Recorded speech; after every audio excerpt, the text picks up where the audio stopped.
Welcome to Leadership Matters. My name is Jacqueline Bryan. I'll be your host this evening. And we have a special program for you this evening. We have quite a number of guests who can speak to the situation currently taking place. We had a very significant day in the Federation yesterday. We also will have a specially invited guest joining us. We have a new segment this evening, and all the information that's going to be shared. We'll be addressing questions we know you definitely have as a result of the vaccine rollout launch that took place yesterday. Before we begin this evening's program, we are going to have the Minister of Health address, the address delivered by Dr. Akeelan Byron Nisbet recently.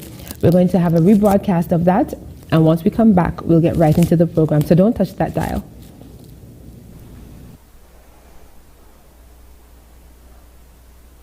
Fellow citizens and residents, on Thursday, 18th February 2021, while making a statement in the House of Assembly, Dr. the Honorable Timothy Harris, Prime Minister and lead head on health matters in CARICOM, informed the Federation that the National Vaccination Plan in response to COVID-19 pandemic will begin rollout on Monday, 22nd February 2021. The Honorable Prime Minister also indicated that the Federation received a donation of the Oxford AstraZeneca vaccine, and we expect to receive additional supplies of over 50,000 doses through our procurement from the COVAX facility and other humanitarian donations. As Minister of Health, I am pleased to follow up on Prime Minister Harris's declaration regarding the rollout of the country's vaccination plan. I am delighted to note that St. Kitts and Nevis continues to be proactive in its efforts to manage COVID-19 as the pandemic wreaks devastating toll on communities globally. I wish to take this opportunity to commend all our citizens and residents who have been complying with the non-pharmaceutical protocols advocated by our healthcare team to combat the virus.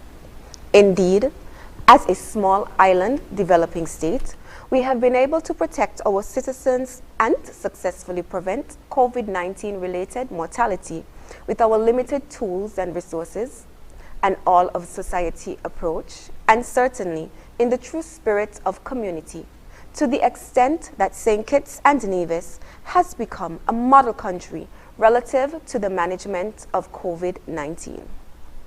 Fellow citizens, I am pleased to state that the vaccine is here, and we are ready to roll it out. The fact that there are safe and efficacious vaccines is indeed indicative of one of the greatest public health achievements in human history. As a critical health resource to protect the vulnerable, save lives, and reduce the burden of the virus on our health systems. The St. Kitts and Nevis vaccine plan will be rolled out under the auspices of the National Immunization Committee of the Ministry of Health, who relied on the well-established National Vaccine Program with its best practice measures, relevant input from regional and international partners such as PAHO, WHO, and the Strategic Advisory Group of Experts on Immunization. The plan consists of the following key elements: a governance structure for planning and coordination, a vaccine delivery infrastructure and supply chain, an evidence-based approach to decision-making, a system for ethical and equitable access to vaccination, an appropriate legal and regulatory framework for vaccine deployment, a robust education and communication strategy, a mechanism for capturing vaccination data in timely manner, a monitoring mechanism for adverse reaction and effects, and post-marketing studies on effectiveness and impact. The plan will be executed utilizing a three-phased approach, and the main goals are to 1. Mitigate against death and serious disease, 2. Promote maximal functioning of society, and 3. Reduce the burden of COVID-19 on vulnerable persons. The overall aim of our country's plan is to ultimately access adequate amounts of COVID-19 vaccines to consequently vaccinate at least 70% of our population to achieve an appropriate herd immunity threshold. This media presentation, therefore, is a follow-up to the Prime Minister's announcement as part of the robust COVID-19 vaccine awareness campaign by the Ministry of Health to provide more specific information regarding the national rollout of the vaccine commencing Monday, 22nd February 2021. The key points of the country's vaccination implementation plan are as follows. The vaccine will be administered to persons 18 to 80 years of age. Persons over 80 years of age will be required to be evaluated by their physicians prior to receiving the vaccine. Vaccine information brochures can be found on the covid.gov.kn website or on the social media pages of both St. Kitts and Nevis health promotion units. Persons can also collect brochures at the community health centers and the administrative office of the Ministry of Health at Ladens Development. Administration of the vaccine will be based on an appointment system. Persons who are interested in being vaccinated may call the health hotline 311 or visit the nearest health center to make an appointment.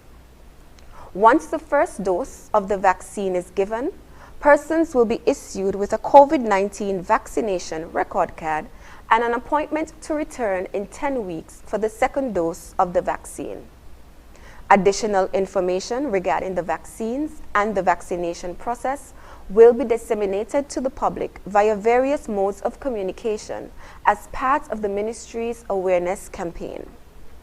The following health centers will be used for the initial rollout of the phase 1 of the vaccine.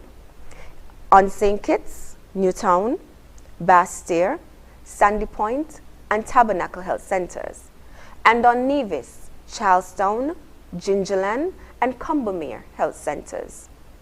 During the subsequent phases, all 11 community health centers in St. Kitts and 6 in Nevis will be utilized for vaccination. Please take note that the following categories of personnel who fall into the first phase and who will be vaccinated during this first phase starting Monday, 22nd February 2021 are as follows. Healthcare workers, those who work in high to very high risks such as specialists, internists, doctors and nurses on the COVID-19 ward, operating theater, intensive care unit, accident and emergency, COVID-19 testers, health center nurses, managers and assistants, and emergency medical services personnel. Older adults ages 60 to 79 years with chronic diseases and 2 or more comorbidities. Border protection staff along the corridor of containment, which includes port health, immigration, customs, ground transportation, including taxi drivers, hotel workers at front desks, security, and lobby. Please note that we are also going to reserve an emergency amount of vaccine just in the event that there may be an outbreak or response mitigation required. To initiate our vaccination rollout and awareness campaign, the general public should kindly note that at 1 p.m. on Monday, 22nd February, the Ministry of Health will launch the national rollout of its AstraZeneca Oxford vaccine at the Newtown Health Center, Ponds Pasture, St. Kitts. During the launch, persons representing a cross-section of Stage 1, including members of Parliament, will be inoculated with the vaccine. Everyone is asked to tune in or view the launch, which will be aired and televised via various media houses in St. Kitts and Nevis. I urge you, citizens, to come forward and demonstrate your love of self and country and facilitate the return to a sense and state of normalcy by being vaccinated. I submit this is the best and safest way to combat the virus and mitigate against the dire consequences and impact of its transmission. Our individual and collective action would certainly alleviate the pressure exerted on our healthcare and frontline workers relative to the virus.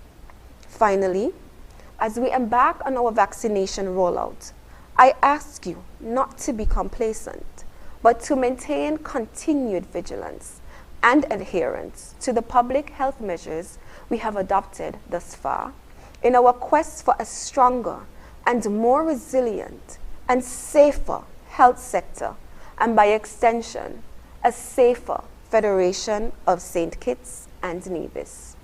Thank you, and may God continue to bless us all.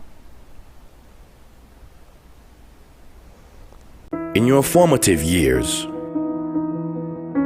we were there.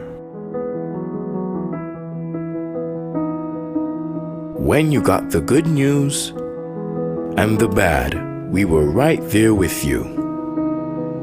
Through all your great adventures, we were always right by your side.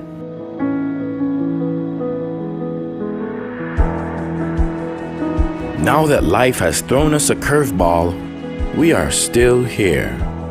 And as we navigate this difficult period, the SKCCU will continue to be there for you and your family to help you through.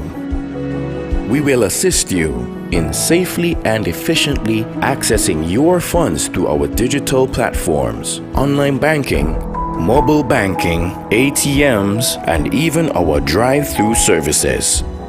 We can get through this together with responsible financial decisions by making food and medication a priority, practicing proper hygiene, maintaining social distancing, and constant prayer.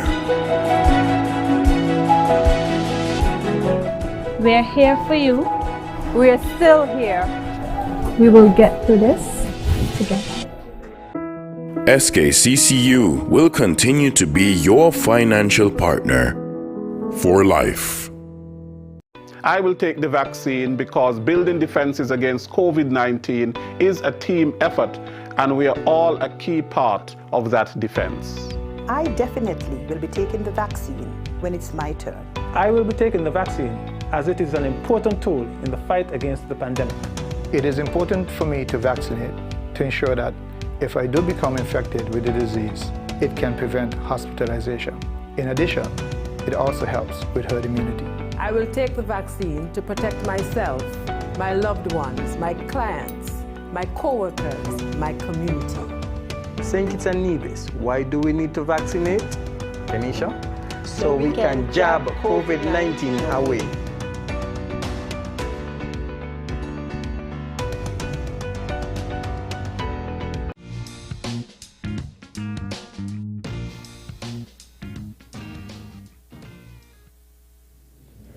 Welcome back to Leadership Matters. My name is Jacqueline Bryan, and I will be your host this evening.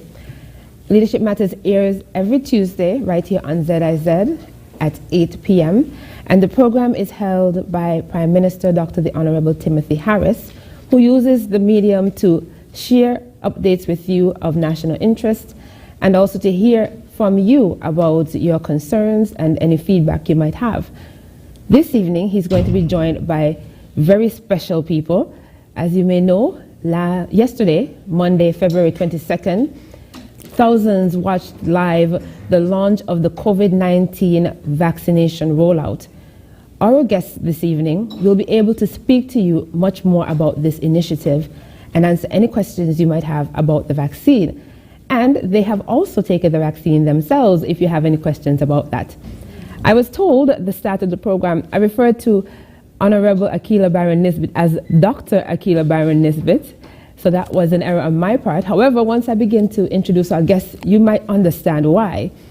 We are joined this evening by Permanent Secretary in the Ministry of Health, Dr. Delores Stapleton Harris. We are also joined by the Chief Medical Officer, also in the Ministry of Health, Dr. Hazel Laws, as well as Medical Chief of Staff at the General Hospital, Dr. Cameron Wilkinson.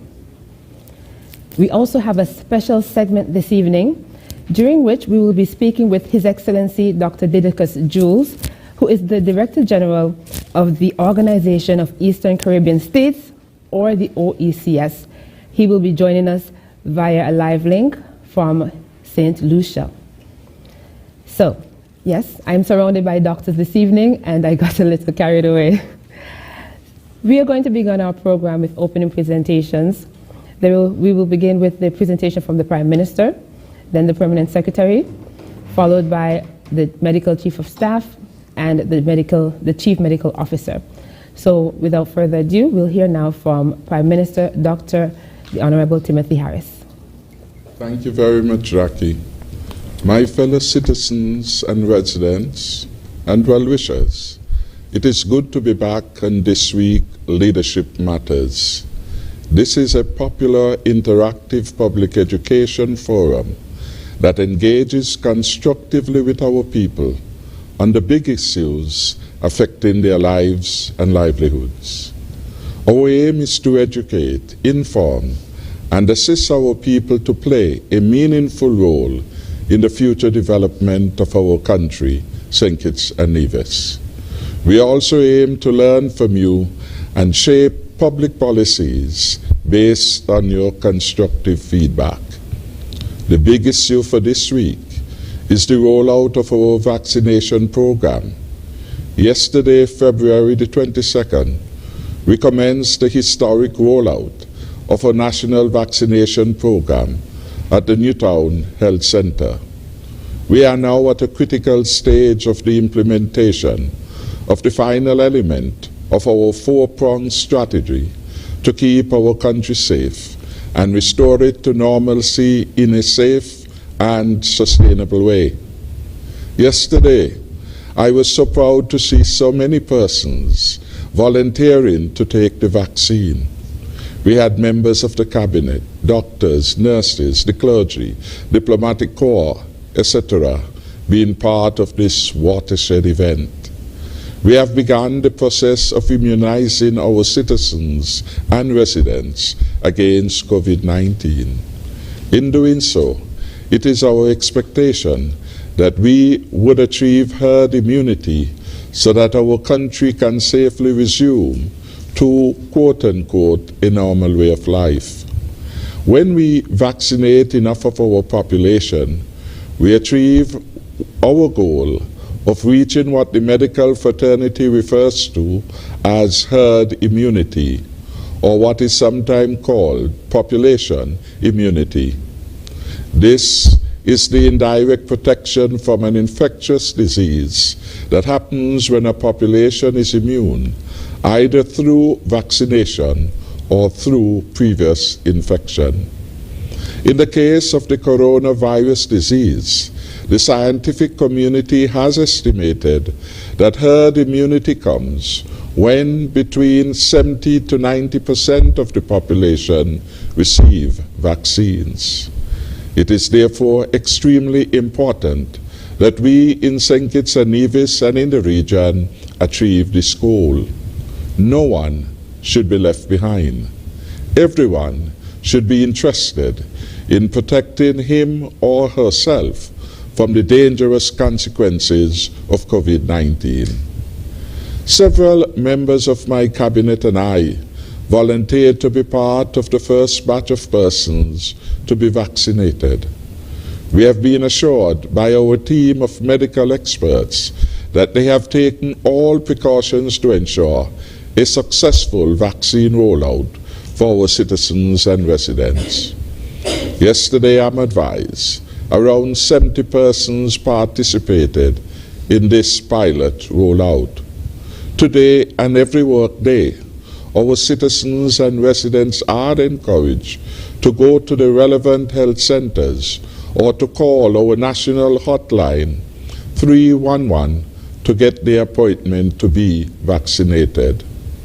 Let me at this time remind our citizens and residents that the health centers that will be used for the first phase of the vaccine rollout are in St. Kitts, Newtown, Barstair, Sandy Point, and Tabernacle Health Centers, and on the island of Nevis, the Charlestown, Gingerland, and Combermere Health Centers. You may ask the question, why vaccination? And there are several good reasons why it is important to be vaccinated, some of which are as follows. 1, it is always important to take responsibility for your health. When you vaccinate, you protect yourself from the worst effects of COVID-19 and you strengthen your immune system to fight COVID-19. This responsibility must extend to our families, our communities, and indeed to our country. We avoid the risks of overwhelming our health system with consequential deaths and life-threatening scenarios. Another reason why we should vaccinate is that vaccination would help us to put thousands back to work, especially in areas of high contact, such as our hotels, restaurants, taxi and tour operation subsectors. Finally, we put our economy and by extension our country back to a state of near normalcy through this vaccination program. By that I mean we help put the country on the path firstly of recovery and growth. We experienced 5 years of consistent growth annually from 2015 to 2019 until COVID-19 came. During the vaccination process, it is important for us to be reminded that the COVID-19 related protocols that we have been following must be maintained. Hence, I strongly urge our citizens and residents in St. Kitts and Nevis to continue to take this virus seriously. In doing so, we must always remember the importance of wearing our masks properly, hand sanitizing, and practicing social and physical distancing. It is important to note that one of the reasons we have been successful thus far in our approach is our Life First strategy, which is the core element of our COVID-19 response. I take this opportunity to thank the citizens and residents of this beautiful Federation of St. Kitts and Nevis for embracing our all-of-society approach and for their compliance and cooperation over the last 11 months in the fight against COVID-19. Your patience, stamina, and understanding have contributed to our international standing as a very low-risk jurisdiction as it relates to COVID-19. I urge you now to continue being vigilant. Do not drop your guard. We all should continue to exercise caution in what we do and how we behave if we are to win this battle. We must remain focused and disciplined and continue to fully adhere to the protocols outlined by our health professionals. This watershed moment in the history of St. Kitts and Nevis's health system and our economy and country will long be remembered. I will remember the fortitude, the courage, and patriotism of many of our citizens, like Dr. Cameron Wilkinson, Dr. Hazel Laws, Mr. Abdia Samuel, and all other frontline leaders and workers, like Commissioner Hilroy Brandy, the Defense Force Commander Anthony Comrie, my cabinet colleague. I single out the Ministry of Health and the Attorney General, the Chamber of Industry and Commerce, the clergy, the Immigration Department, all of whom, during a period of global and national crisis, stood tall and did all in their power to ensure a most robust and effective response. 11 months since our first COVID-19 cases, we have been fighting the good fight. It has not been a relay. It has been more like a marathon session. Other countries over time let down their guard with disastrous consequences. We in St. Kitts and Nevis held strain. The prayers, the stamina and resilience of our people inspired me as Prime Minister to face a global pandemic of the type the world has never seen, and we as a people responded in an orderly and successful manner We did this together. I console myself in the certain knowledge that my God, who had taken me this far, would not forsake me, and the government and people of St. Kitts and Nevis he selected me to lead. Now that we can see the light near the end of the tunnel, let us take the vaccination shot. Do not get weary in well-doing. Do not be like the doubting Thomases, being swayed here and there by every wind of false doctrine and misinformation. Our health team and task force have both advised my government and the people of this country very well. We are all alive today to tell the tale. With such a meaningful experience, we can make St. Kitts and Nevis, this country we all love, the model country in holding off COVID-19, containing it, achieving herd immunity, and returning our beloved land to near normalcy. This, of course, will be a wonderful achievement. This will be a beautiful history, which we, the people of St. Kitts and Nevis, would have choreographed about how, when united as a people, we can fight and defeat an invisible and deadly virus that turned our world upside down. As your national leader, I encourage you to take advantage of the free vaccines.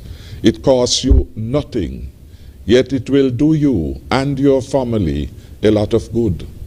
So encourage all your friends, your loved ones, your co-workers and teammates to register for the vaccine. When in doubt, my advice is to consult your doctor, our medical personnel, and follow up on all public education programs. In this regard, and in keeping with our all-of-society approach, I want to thank the task force for collaborating with Ross University in a massive public education program on vaccines held today, I'm advised, at the Ross University Auditorium. I gather near 100 participants drawn from the private sector and wider civil society entities participated. More power to them. St. Kitts and Nevis has a highly commendable record in mass vaccination. Many of us are alive because of this. A number of vaccination programs come readily to mind. Measles, mumps and rubella, diphtheria, whooping cough and tetanus, yellow fever, hepatitis, inactivated polio, oral polio vaccine, DPT, influenza, human papilloma virus. All these vaccination programs and more have helped us to have a very outstanding record in healthcare delivery. They have helped us as a people to live fuller and happier lives. We must now add the COVID-19 vaccine to our list. In anticipation of the highest voluntary acceptance of the COVID-19 vaccine in modern times, my government has over 41,600 doses of Oxford AstraZeneca vaccines on order, with delivery expected over the coming weeks. We are bringing them in and making them available free of cost to every persons eligible to receive them. We thank the COVAX facility and all benefactors like the governments of Dominica, India, Taiwan, etc., who have been helping us. I am happy to report that we have, through the OECS Commission, made charter flight arrangements to bring 125,000 doses of vaccines by the most direct route from India to St. Lucia, where individual distribution will be made via the RSS as soon as the charter arrives. I was informed this evening that the expected arrival of the charter is on or about February 26, 2021. The expectation is that the RSS plane will be in St. Lucia, awaiting the arrival of the charter plane coming from India. The cost of the charter is US $250,000, or just about $680,000. This cost will be met by the Eastern Caribbean Central Bank. I have, as chairman of the ECCB Monetary Council, advised Governor Antoine to release the funds with the approval of members of the Monetary Council. Additionally, 21,600 doses are expected via the COVAX facility shortly thereafter. In sum, over 41,600 vaccines will be available shortly, in addition to the 2,000 we had in stock and with which we started our vaccination rollout. We are calling on developed countries to ensure that the COVAX facility delivers on its mandate for equitable distribution of the vaccines. Developed countries should avoid the temptation to grab vaccines for their nationals alone. We are not free of COVID-19 unless all countries are free of it. We support India's massive vaccine assistance to developing countries, and I call on all G7 countries to follow suit. I am privileged tonight to have three panelists who have been at the forefront of the government's efforts to defeat COVID-19 and the rollout of our vaccination program. I thank each of them for yeoman's service today to our people and country. The three panelists are Dr. Delores Stapleton Harris, Permanent Secretary in the Ministry of Health, Dr. Hazel Laws, our Chief Medical Officer, and Dr. Cameron Wilkinson, Medical Chief of Staff. We are fortunate tonight to have with us also, joining us virtually, a diplomat in the service to the OECS region, Dr. Didacus Jules. Dr. Jules is passionate about quality service to our region, and I welcome his perspective and virtual participation all the way from St. Lucia. Thank you very much for viewing this program. We value your feedback, and I look forward to hearing from you tonight. May God continue to bless the wonderful people of St. Kitts and Nevis, and to bless and prosper our beautiful country. Thank you. And thank you very much, Prime Minister. We now hear from Permanent Secretary in the Ministry of Health, Dr. Delores Stapleton Harris. Thank you. Good evening to everyone viewing listening to this presentation. I am indeed honored and humbled to be part of tonight's discussion with our illustrious Prime Minister and my esteemed colleagues. Prime Minister, I thank you for the invitation. Since January 2020, when it became evident that the dreaded coronavirus was being transmitted globally, we did not wait until it reached our shores to begin our preparations to combat it. Prior to its arrival at our shores, we began a robust education program on the viral disease for all levels of healthcare workers and procured essential resources. We were continually informed by the science about the evolving COVID-19 disease and considered the advice of authoritative sources such as the World Health Organization and PAHO and CARPHA, as well as the CDC. And later in March 2020, when the virus was declared a pandemic by the WHO, and St. Kitts and Nevis recorded its first case, the Federation was fairly well prepared to combat the challenge. With the assistance of PAHO, we developed a strategic preparedness and response plan to the COVID-19, with the overall goals being to mitigate outbreaks and transmission, to protect the vulnerable populations, and to minimize the impact of the pandemic on our health systems and socio-economic activities. The Ministry's Health Emergency Operating Center, which had been established previously from funds from the immediate past budget, and which also included our emergency 311 hotline, was commissioned and became the hub for the ministry to contain the virus. We basically restructured our health sector at both the primary and tertiary level to provide the required infrastructure to contain the virus. And I dare say we did so successfully.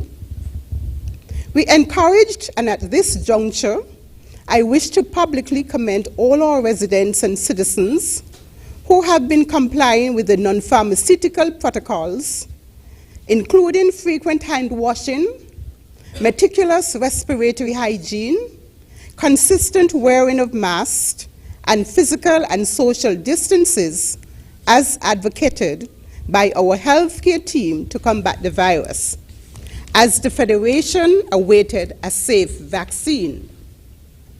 I wish to also commend the staff of the Ministry of Health, particularly the members of the HEOC and other frontline health workers, for their dedication, bravery in managing the virus thus far.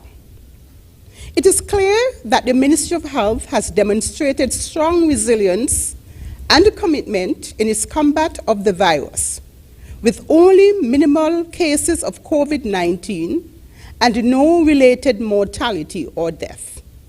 I thank everyone sincerely. Truly, many opportunities arose from the pandemic. Two main ones are that we have become a more resilient people, and the other, there is now the added capacity and capability for RT-PCR testing through our main JNF hospital laboratory.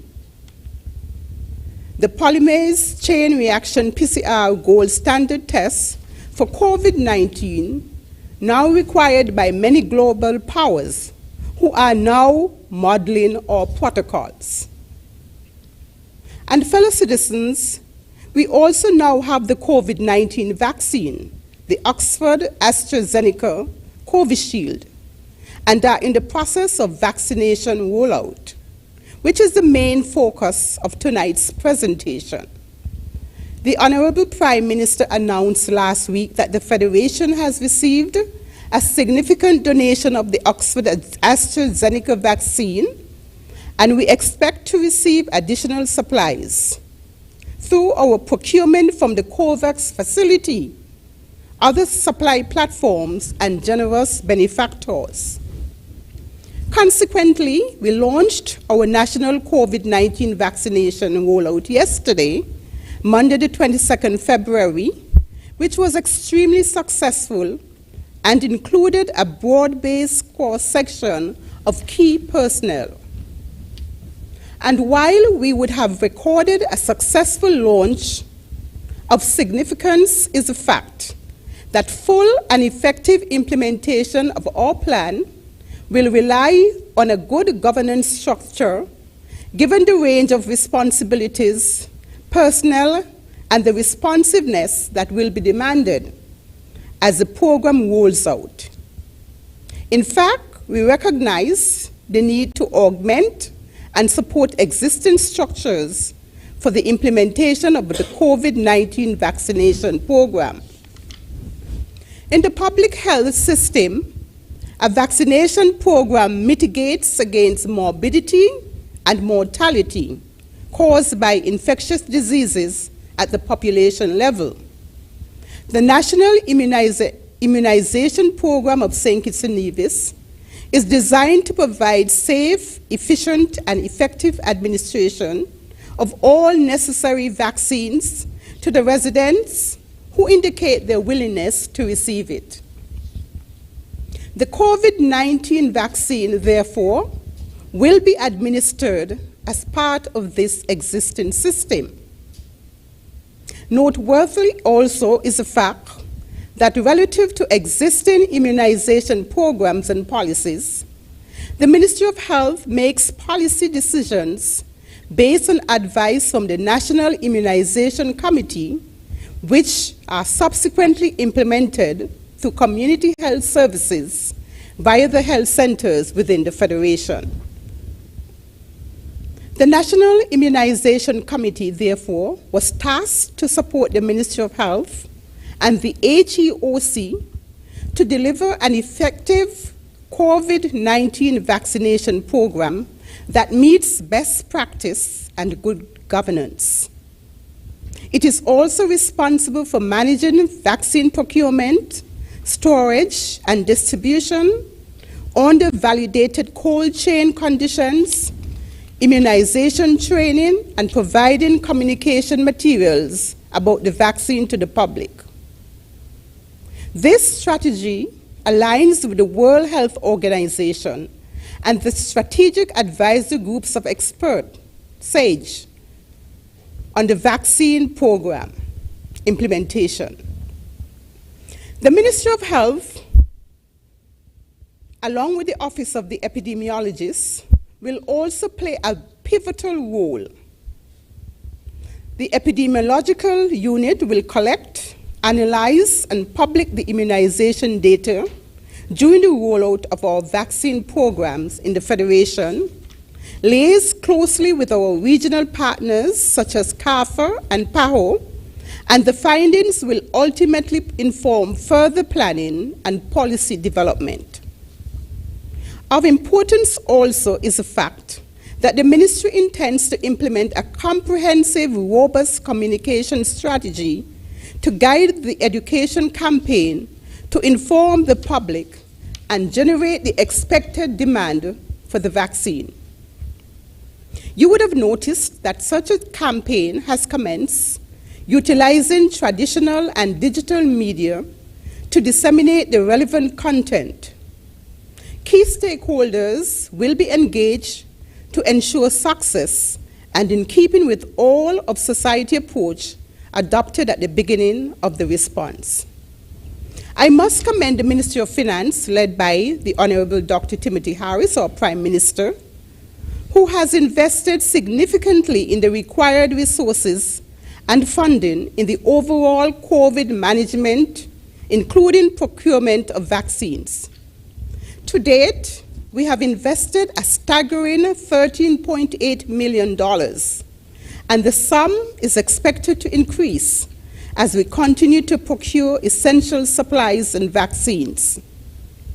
It is indeed an opportune time to convey profound gratitude to our external donors also, who include the European Union and assisted the Caribbean countries with $2 million for down payment of the COVID-19 vaccines through the COVAX facility, through its Vaccine Alliance, and in partnership with the Caribbean Public Health Agency, CARFA.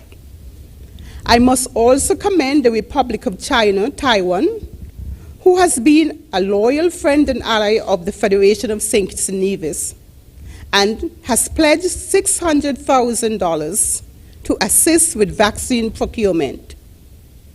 This gives access to vaccines that will cover up to 59% of our population.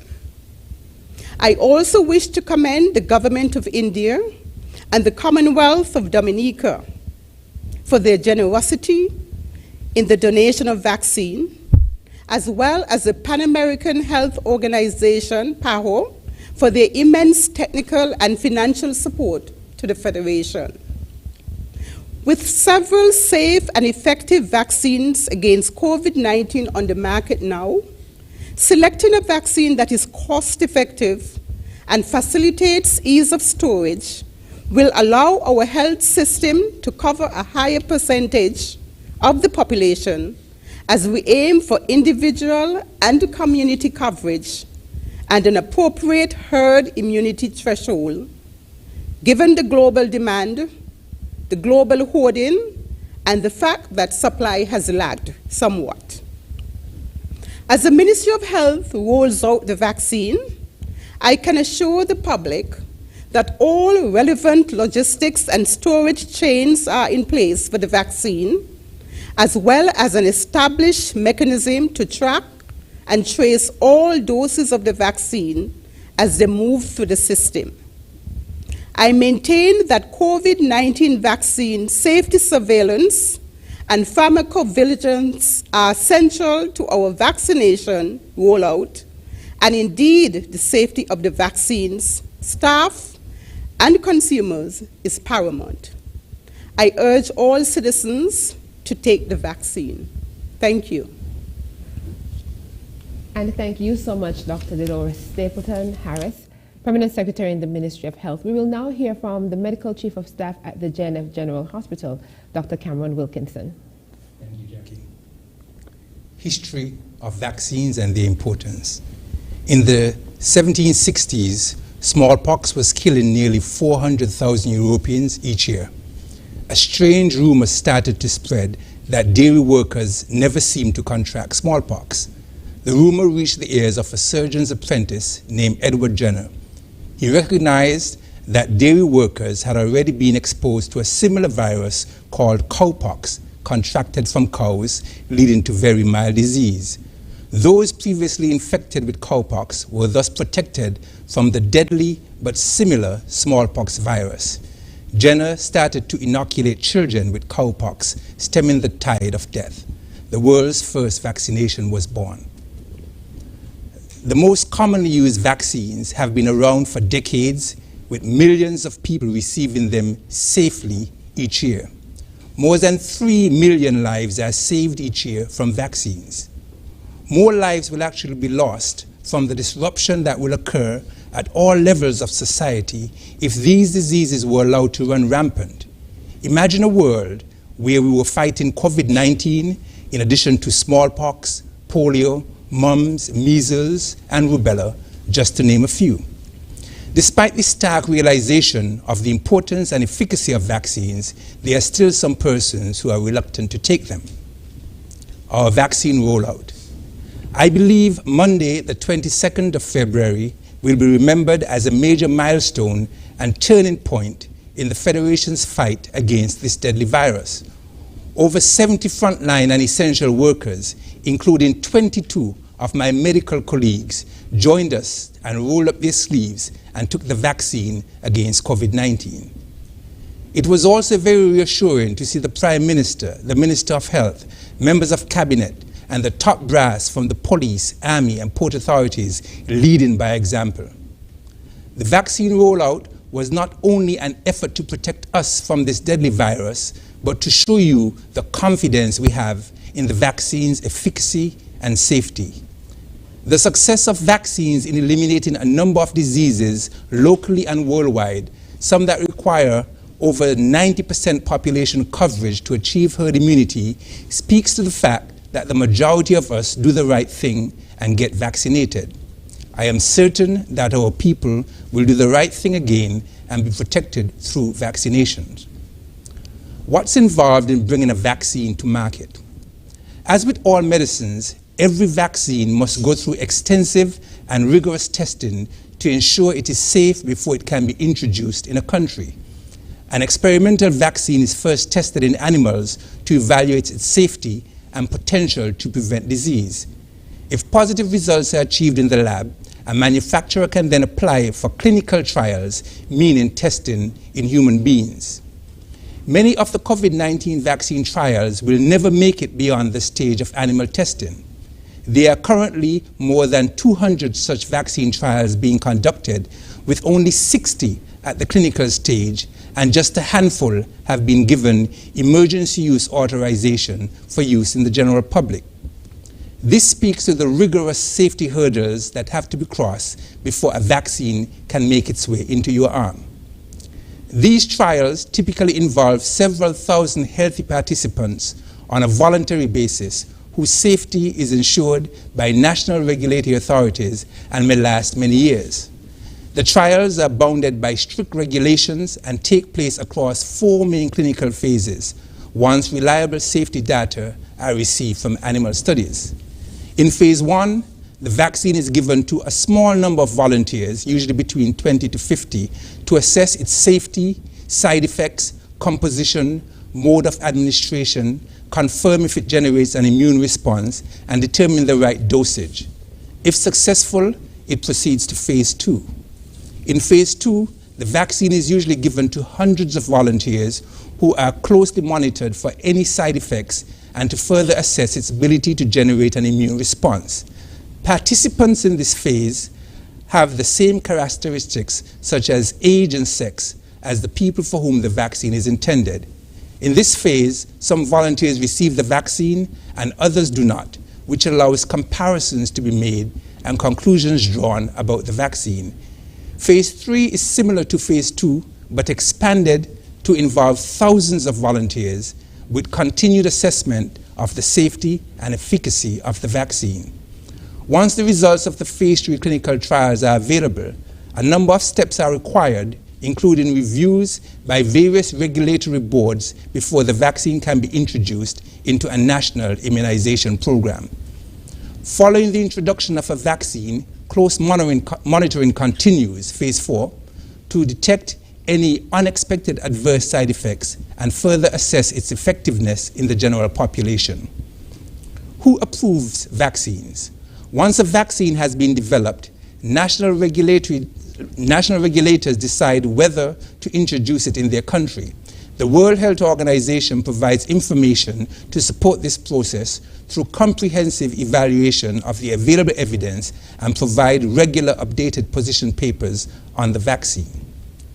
What can you tell me about the AstraZeneca vaccine? The AstraZeneca vaccine that we received yesterday and which is being rolled out in the Federation has been through this vigorous testing and was proven to be safe and effective against COVID-19. It is a viral vector vaccine which, when injected, causes our immune system to mount a strong response against the virus that causes COVID-19. The vaccine can be stored at 2 to 4 degrees centigrade, which is refrigerated temperature, for up to 6 months. This is distinct from the Pfizer and Moderna vaccines, which must be stored at ultra-cold temperatures. This means that AstraZeneca vaccine can be widely distributed with relative ease. Approval was given for its use in people over the age of 18, including adults older than 65. The vaccine was found to be safe across these age groups, producing similar response to fighting the virus with minimal side effects. Though there are no specific safety concerns when used in the elderly, the person, their family, and medical professionals might make the decision not to vaccinate if, say, the person is very elderly and frail or has multiple medical conditions.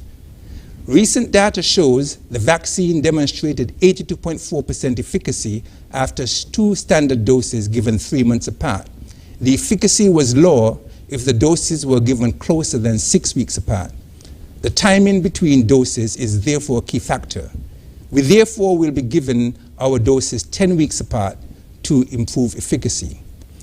The question that is asked is, will a person be protected after 1 shot while awaiting the second jab of the vaccine?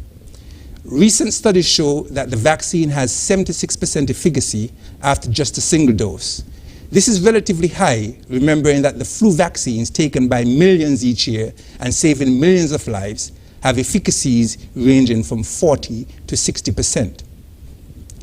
International clinical trials of the vaccine show that when people are given a half a dose and then a full dose, effectiveness rises to 90%.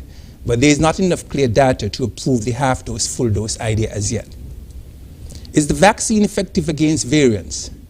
The emergence of new variants can affect how well vaccines work against them.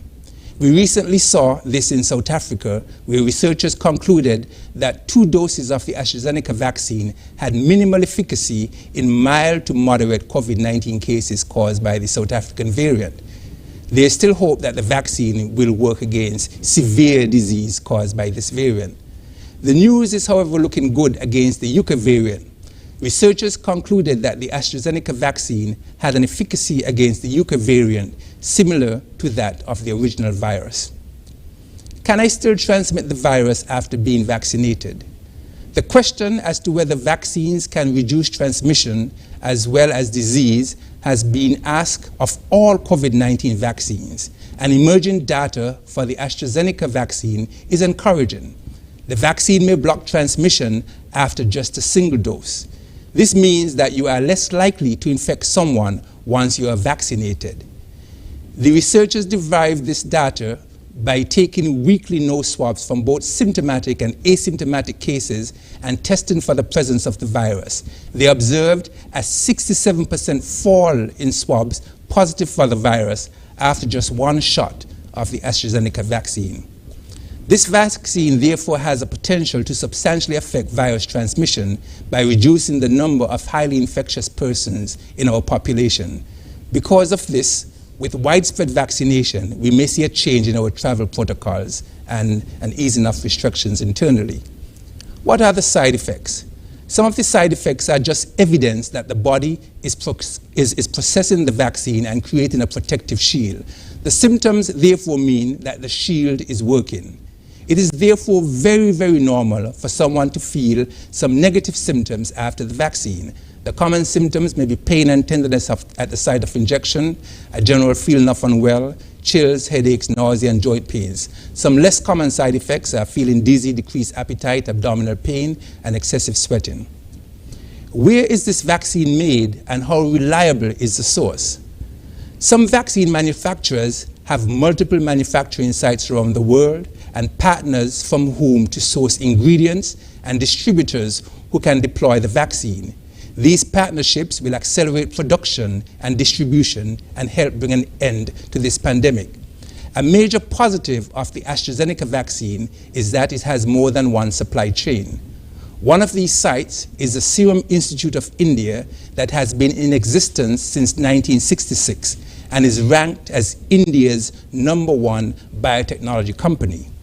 The Serum Institute of India is now the world's largest vaccine manufacturer by number of doses produced and sold globally.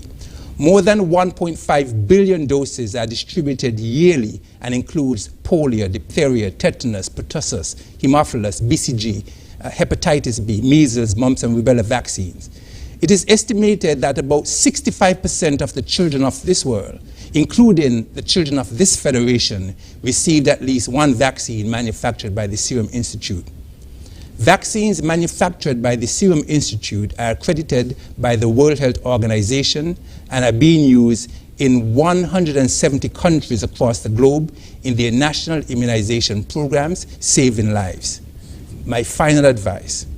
Ladies and gentlemen of our beloved federation, we have the AstraZeneca vaccine, approved by the World Health Organization, manufactured by the world-renowned Serum Institute of India, that has been through vigorous testing and has been proven to be very safe and effective against COVID-19.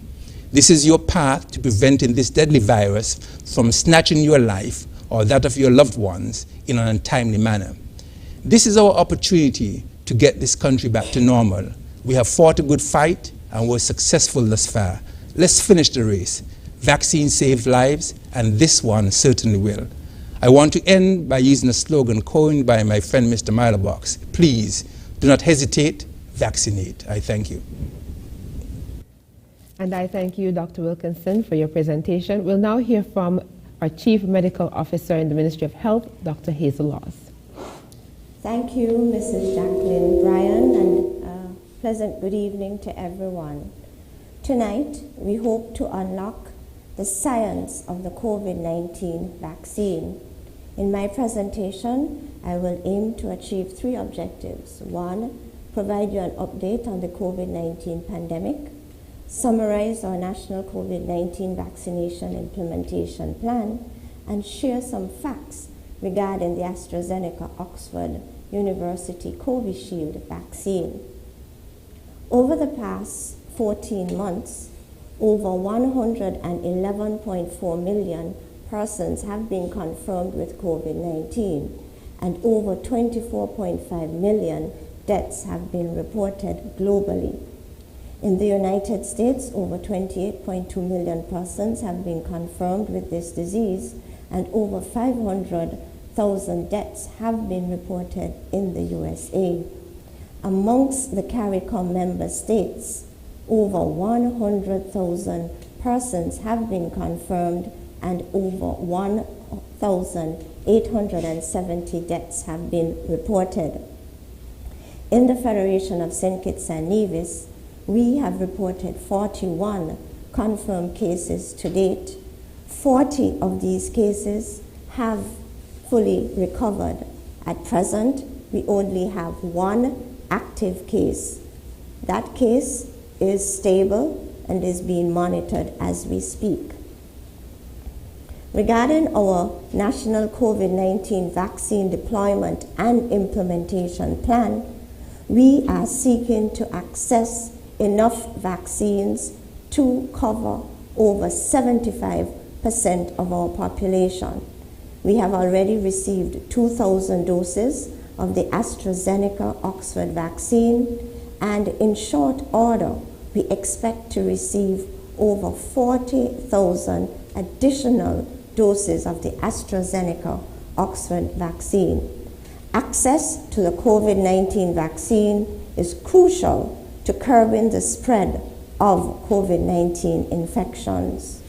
Regarding distribution of the vaccines, at present, the Ministry of Health has strengthened its storage capacity for vaccines at the central medical stores, where our vaccines for the Federation is stored at the JNF General Hospital. Our vaccines will be transferred from these central points to the health centers, which are the designated vaccination sites. At present, during this week and next week, vaccines can be accessed at 7 of the 17 health centers in the Federation, and these are the Newtown Health Center, Bastia Health Center, Sandy Point, Tabernacle Health Center in St. Kitts, and in Nevis, Charlestown Health Center, Gingerland Health Center, and Combermere Health Center. We will be rolling out our vaccination program in 3 phases. In phase 1, we will be targeting the priority groups, the following priority groups. We will be targeting healthcare workers who are at high to very high risk of exposure to the SARS-CoV-2 virus. And these include all specialists and internists, doctors and nurses on the COVID-19 wards at JNF and Alexandra hospitals, personnel working in the operating theater, intensive care unit, accident and emergency departments, private practitioners, and the public health team who take the COVID-19 samples, health center nurse managers, and personnel who work on our ambulances. We will be targeting border protection staff working along the corridor of containment, and these include port health workers, immigration, customs workers, and taxi drivers, and sea transport operators, and frontline workers within our hotels. We will also be targeting the executive arm of government and essential workers outside of the health sector, including the police and defense force, Coast Guard, fire and rescue. We will be targeting older adults with chronic illnesses including diabetes and respiratory conditions like emphysema and asthma, renal disease, and persons with autoimmune conditions.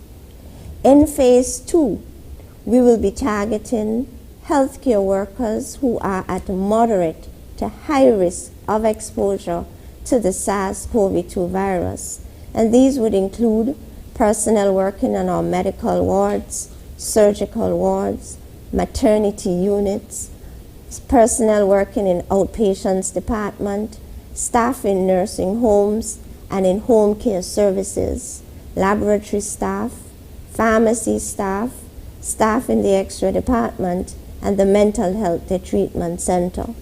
We will be targeting older adults with comorbidities and middle-aged persons under the age of 60 with chronic diseases.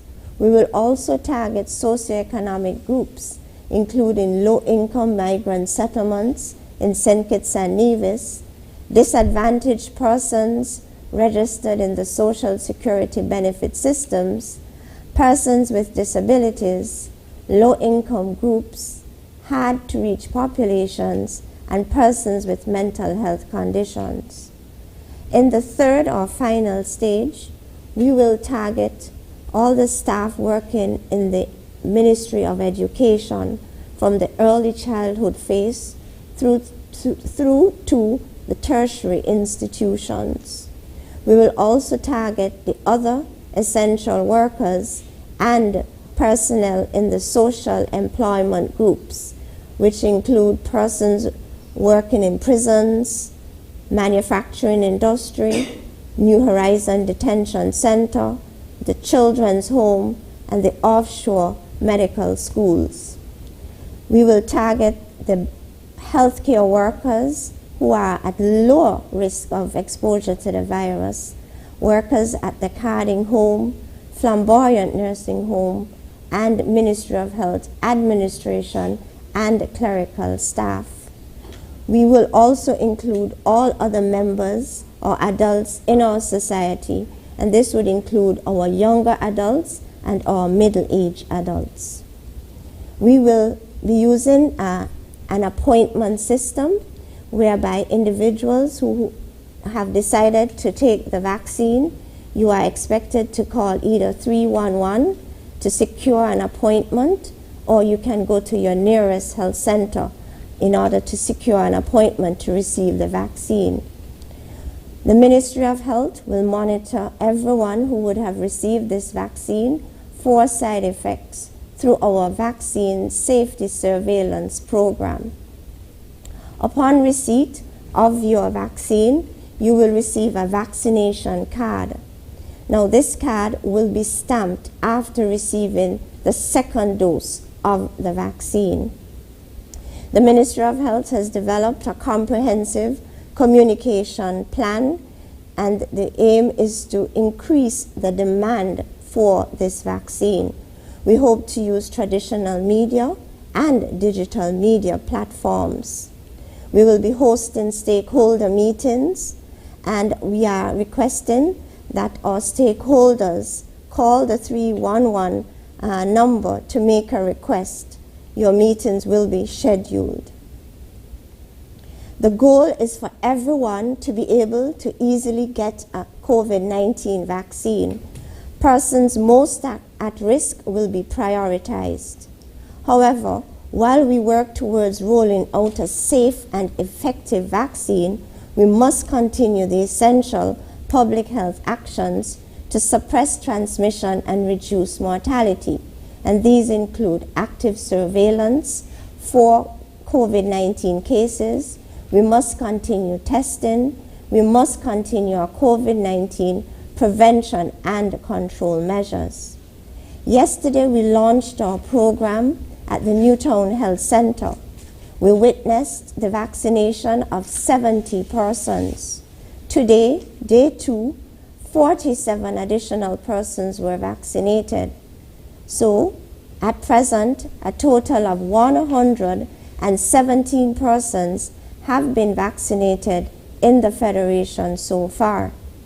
The 311 operators have received calls from over 226 persons requesting appointments to receive their vaccination. At this time, I would like to share some additional facts about the AstraZeneca Oxford vaccine. Now, this vaccine requires that you receive an injection, an IM, intramuscular injection, in your deltoid muscle. And we ask all persons receiving this vaccine to allow for an observation period of at least 15 minutes after vaccination, just so that you can be monitored for any side effects, for any immediate side effects. You would have been told already that our dosing schedule includes 2 doses 10 weeks apart. Anyone with high fever should postpone vaccination. So if you are perchance experiencing a common cold with a fever, we ask that you postpone vaccination until you would have recovered. It is currently recommended that the same product should be used for both doses. So if your first dose involves the AstraZeneca Oxford vaccine, your second dose should be that same vaccine.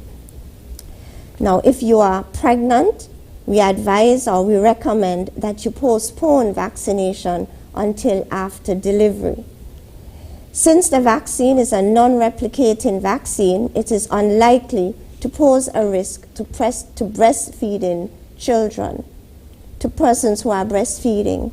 So in other words, we recommend that if you are breastfeeding, you can take the vaccine. What are some of the common post-vaccine symptoms?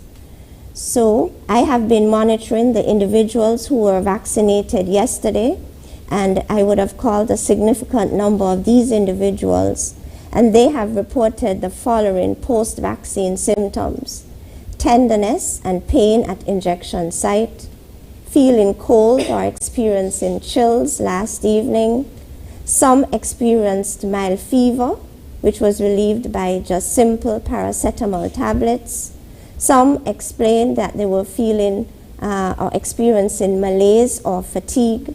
Some experienced body aches and pains, and some reported mild headache. Everyone who we called, they reported to work today. So this just provides a summary of some of the post-vaccine symptoms that you can expect when you when you receive your vaccine. Now, I just want to share some data coming out of the United Kingdom. In the United Kingdom, so far, about 33% of all adults have been vaccinated. The Public Health England and Public Health Scotland, they are conducting research whereby they are tracking those who had been vaccinated and comparing them against people who had not been. Public Health Scotland found that by the 4th week after the first dose of either the Pfizer-BioNTech or the AstraZeneca vaccine, the risk of being admitted to hospital had been reduced by 81%. The lead researcher in this study said that both vaccines were working spectacularly. And please note, we are rolling out the AstraZeneca vaccine. Ladies and gentlemen, it's important for us to continue the essential public health actions that we have been recommending over the past few months. We recommend that you continue to wear your face mask when in public places, maintain adequate hand hygiene, maintain adequate distance between yourselves and others when in public spaces. I want to leave you with this one question. Which would you choose?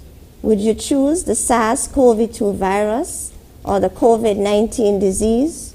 Or are you going to choose the COVID-19 vaccine? In our case, the AstraZeneca Oxford vaccine. The science tells us that to date, over 111.4 million persons have been impacted by this virus, and over 2.5 persons have died. The science tells us that over 173 million doses of the AstraZeneca vaccine has been administered without significant side effects and 0 proven vaccine-related deaths. Ladies and gentlemen, personally, I am going to choose the AstraZeneca Oxford vaccine. I have an appointment for next week, Wednesday, March 3rd, when I will receive my first dose. I have full confidence in the safety and efficacy of this vaccine. In closing, I want to add that as individuals, we must make a personal decision. I want you to get the facts and make an informed decision.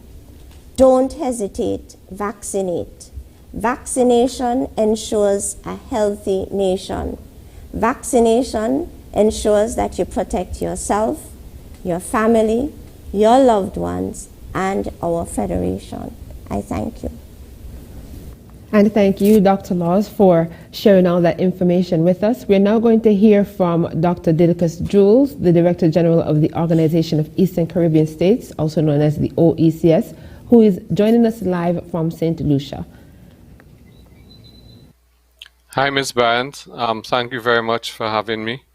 I'm very happy to join Prime Minister Harris and his extraordinary team on this show to explain to the people of the Federation of St. Kitts and Nevis and the region the efforts being made by the OECS to secure adequate quantities of the scientifically approved vaccines. By the OECS, I refer not to the OECS member states as well as the OECS Commission, whose mandate from the revised Treaty of Bastille is to drive the implementation of the regional integration project. Contrary to some of what I've heard in the media, which suggests that countries are sort of flying solo on this effort, I want to state categorically that the governments of the Organization of Eastern Caribbean States have been working in very close coordination. The people may not know this, but the heads of government of the OECS from the advent of the COVID pandemic have been meeting at least monthly with extraordinary meetings held for particular purposes with single or two agenda item meetings in order to make decisions in a speedy manner so that we at the Commission can follow through on the mandate. As Prime Minister Harris indicated in his earlier remarks, we are on the verge of receiving 125,000 doses of the Oxford AstraZeneca, and you would have heard from Dr. Laws the very scientific case that has been laid out for the efficacy and the value of that vaccine. We are also working assiduously, not just to secure the AstraZeneca doses that I mentioned, which we hope will be in. We spent all of the day today having back and forth with prime ministers. Prime Minister Harris was very instrumental in helping to secure, as in his capacity as chairman of the Monetary Council, the financing for the jet that is going to bring that quantity of vaccines directly to St. Lucia. We have made arrangements with the regional security system, and Captain Sherland has assured us that once we are clear about the estimated time of arrival of the jet carrying the vaccines from India, the RSS plane will be awaiting at UNR Airport to begin immediate distribution of those vaccines to the member states. So a great deal of effort has gone into this.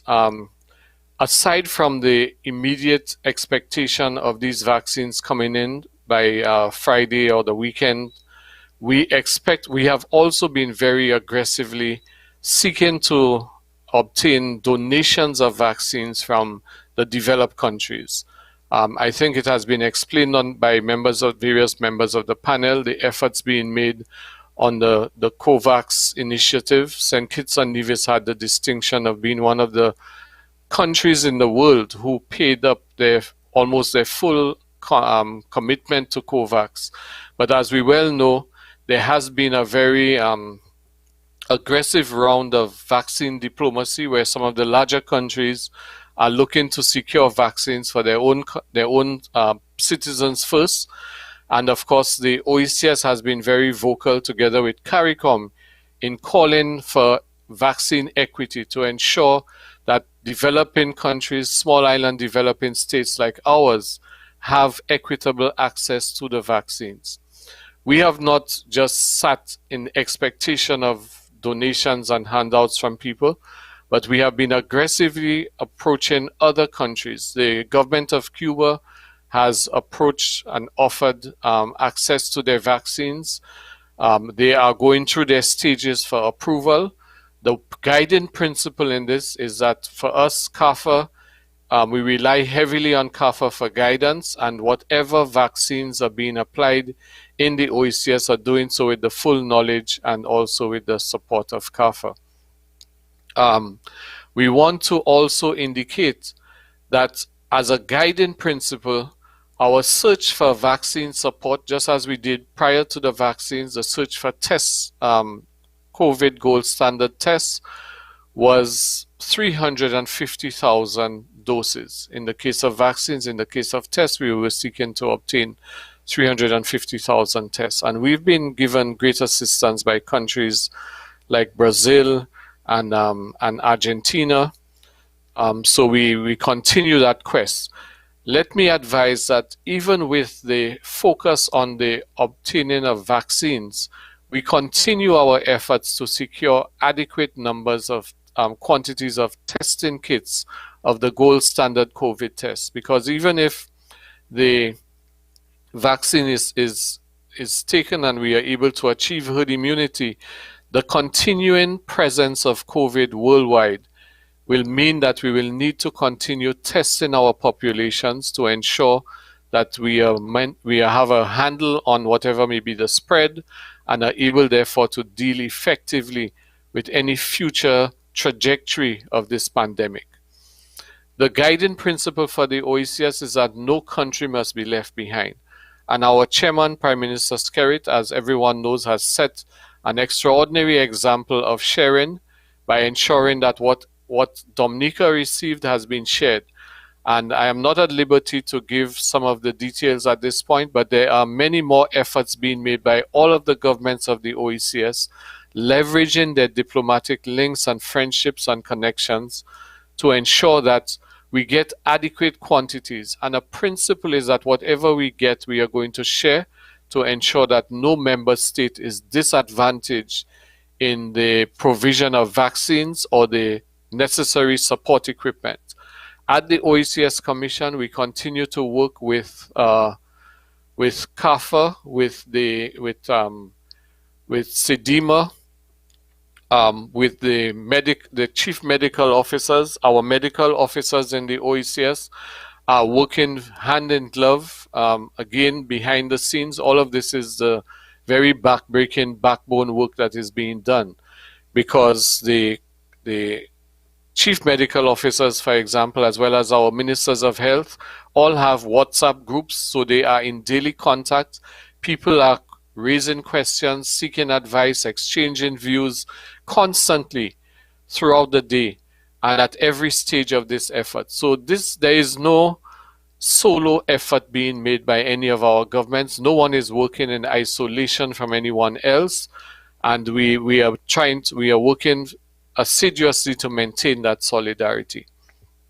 I want to express our deep appreciation to the government of India for the expected consignment of 125 doses, and to the other governments that have already donated. We are reaching out to our traditional partners to ensure that they make the OECS a priority region. The British Overseas Territories, we have been informed by their premiers, are adequately provided for by the British government. So the 350,000 magic number that we are seeking to obtain will go a long way in ensuring that for the independent member states, that at least 40% of the population will be served by that 350,000 dosage number that we are seeking to attain. Beyond that, the efforts made bilaterally by governments, you just heard from the leadership, the medical and scientific leadership of the Federation, that the intention is to ensure that at least a large percentage of your population is fully covered in order to achieve herd immunity. So we are doing our part at the OECS to ensure that this happens. I want to again thank our chairman, Prime Minister Skerrit, for his efforts, to Prime Minister Harris in his capacity as chairman of the Monetary Authority, and to the governor of the Central Bank for their their extraordinary effort in facilitating this timely and very urgent shipment that we expect shortly. Thank you very much. Thank you very much, Dr. Jules. We're happy to have you joining us and updating us on what's happening within the OECS region. We're going to go straight into taking calls right now. We know that we've started a little late, but we definitely are making you a priority because that is a big part of what the program is about. Let me share with you what the numbers are. You can dial 466-2666, 662-8674, 767-4765, or our international line, which is 1-239-645-4500, and those numbers are listed at the bottom of your screen for your convenience. We also have 2 WhatsApp numbers that you can send voice notes and messages to. For messages, you can send those to 661-5683, and if you want to send a voice note, you can send it to 660-7168. So without further ado, we're going to go straight to the phone lines and take our first call for this evening. Welcome to Leadership Matters. You're live.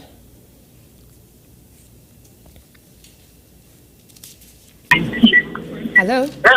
Hi, good night. Hi, good evening. Yeah, good night, Leadership Matters. Good night to the Honorable Prime Minister and the panelists. This is Bucky Garrett.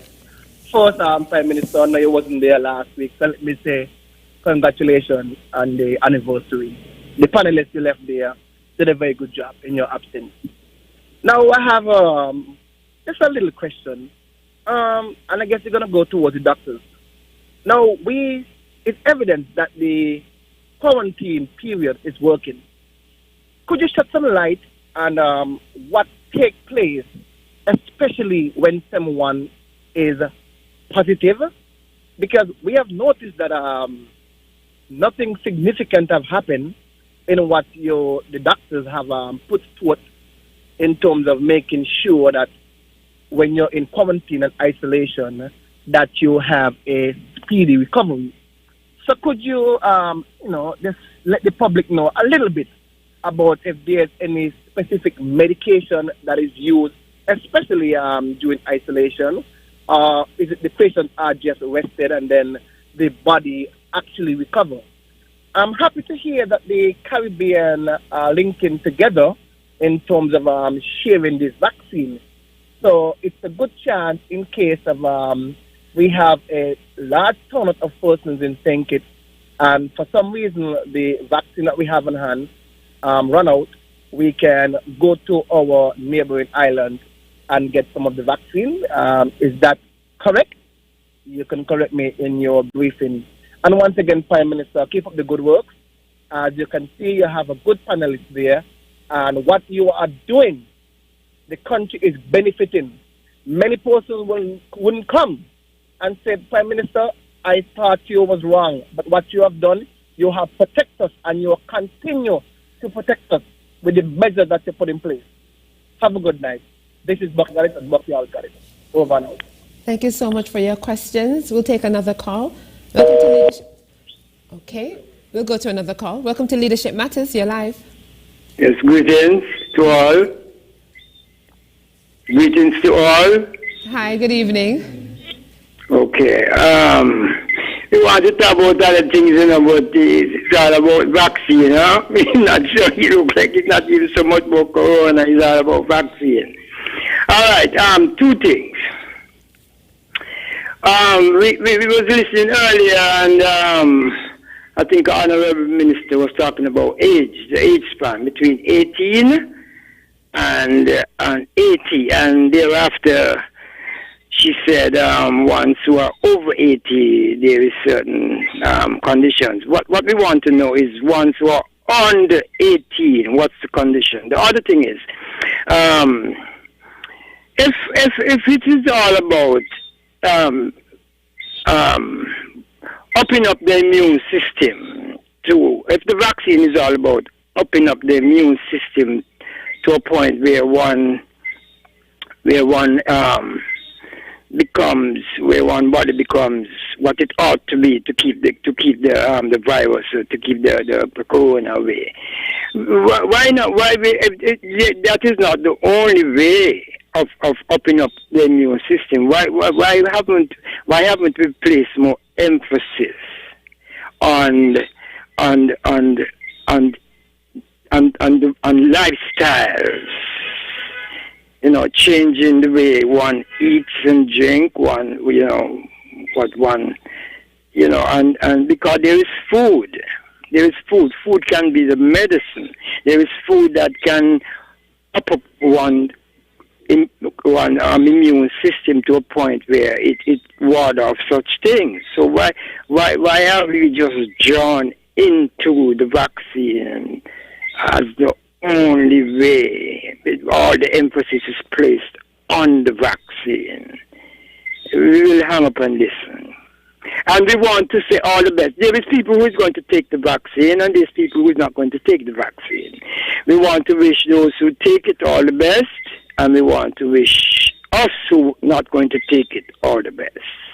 Blessed love. Thank you so much, Blessed love, as well. We have some more calls on the line. We're going to take our next call. Okay. You can. Good evening. Hi, good evening. Welcome to Leadership Matters. You're live. Yes, this is Miss Garnett Pauline. Hi, and I just want to thank the Prime Minister, Dr. Harris, and also Dr. Harris, the Permanent Secretary, the Chief Medical Officer, Dr. Laws, and Dr. Wilkinson. And I just want to have words of encouragement right here. I'm not keeping too well, but I just had to say something tonight. It has brought us safely thus far. And he who has brought us safely through, he will bring us all the journey through. I want to encourage the people to take the vaccine. I cannot take it because right now I have some medical problems that I'm going through, and I'm advised not to take it. But I am at home, I don't go out, and so I feel isolated. I am safe here. But I'm encouraging you all to take the vaccine. I have been a nurse for umpteen years, nearly 40 years, and I've been giving vaccines. I myself had to take vaccines when I was traveling, tetanus, this, that. My children had to take it. Make sure. And nothing happens. And all of a sudden, you hear so much about this vaccine. Have faith in God. He who has brought you hitherto, he can help you all the journey through. Thank you, Prime Minister. Thank you for your love. Thank you for your care, how you're taking care of your people. Thank you, Dr. Laws. Thank you, every one of you, those who work on the teams. Father, I thank you for them, and I keep praying that the eyes and the ears and the understanding of the people of St. Kitts might open up to today. A friend from Jamaica texted me, and she said she wished Jamaica would do what St. Kitts is doing. And so many people are looking at St. Kitts and see what they have done, because when you look at the other islands and you see what has taken place, you have to say to God with the glory. Let me close by giving you this advice that my mother gave me when I was going to England. She said, Sylvia, there are 4 things that come not back. The spoken word, the past life, the sped arrow, and the neglected opportunity. This is an opportunity for you to be getting free. And it's not free because they had to spend money to get the vaccination in. So I am encouraging you all, in the name of the Lord, plead the blood of Jesus and go and take your vaccination. God bless you all. I love you. Keep me in your prayers as I keep you holding up in prayer. God bless. God bless. Thank you for calling in. Thank you so much, Nurse Garnett, for calling in.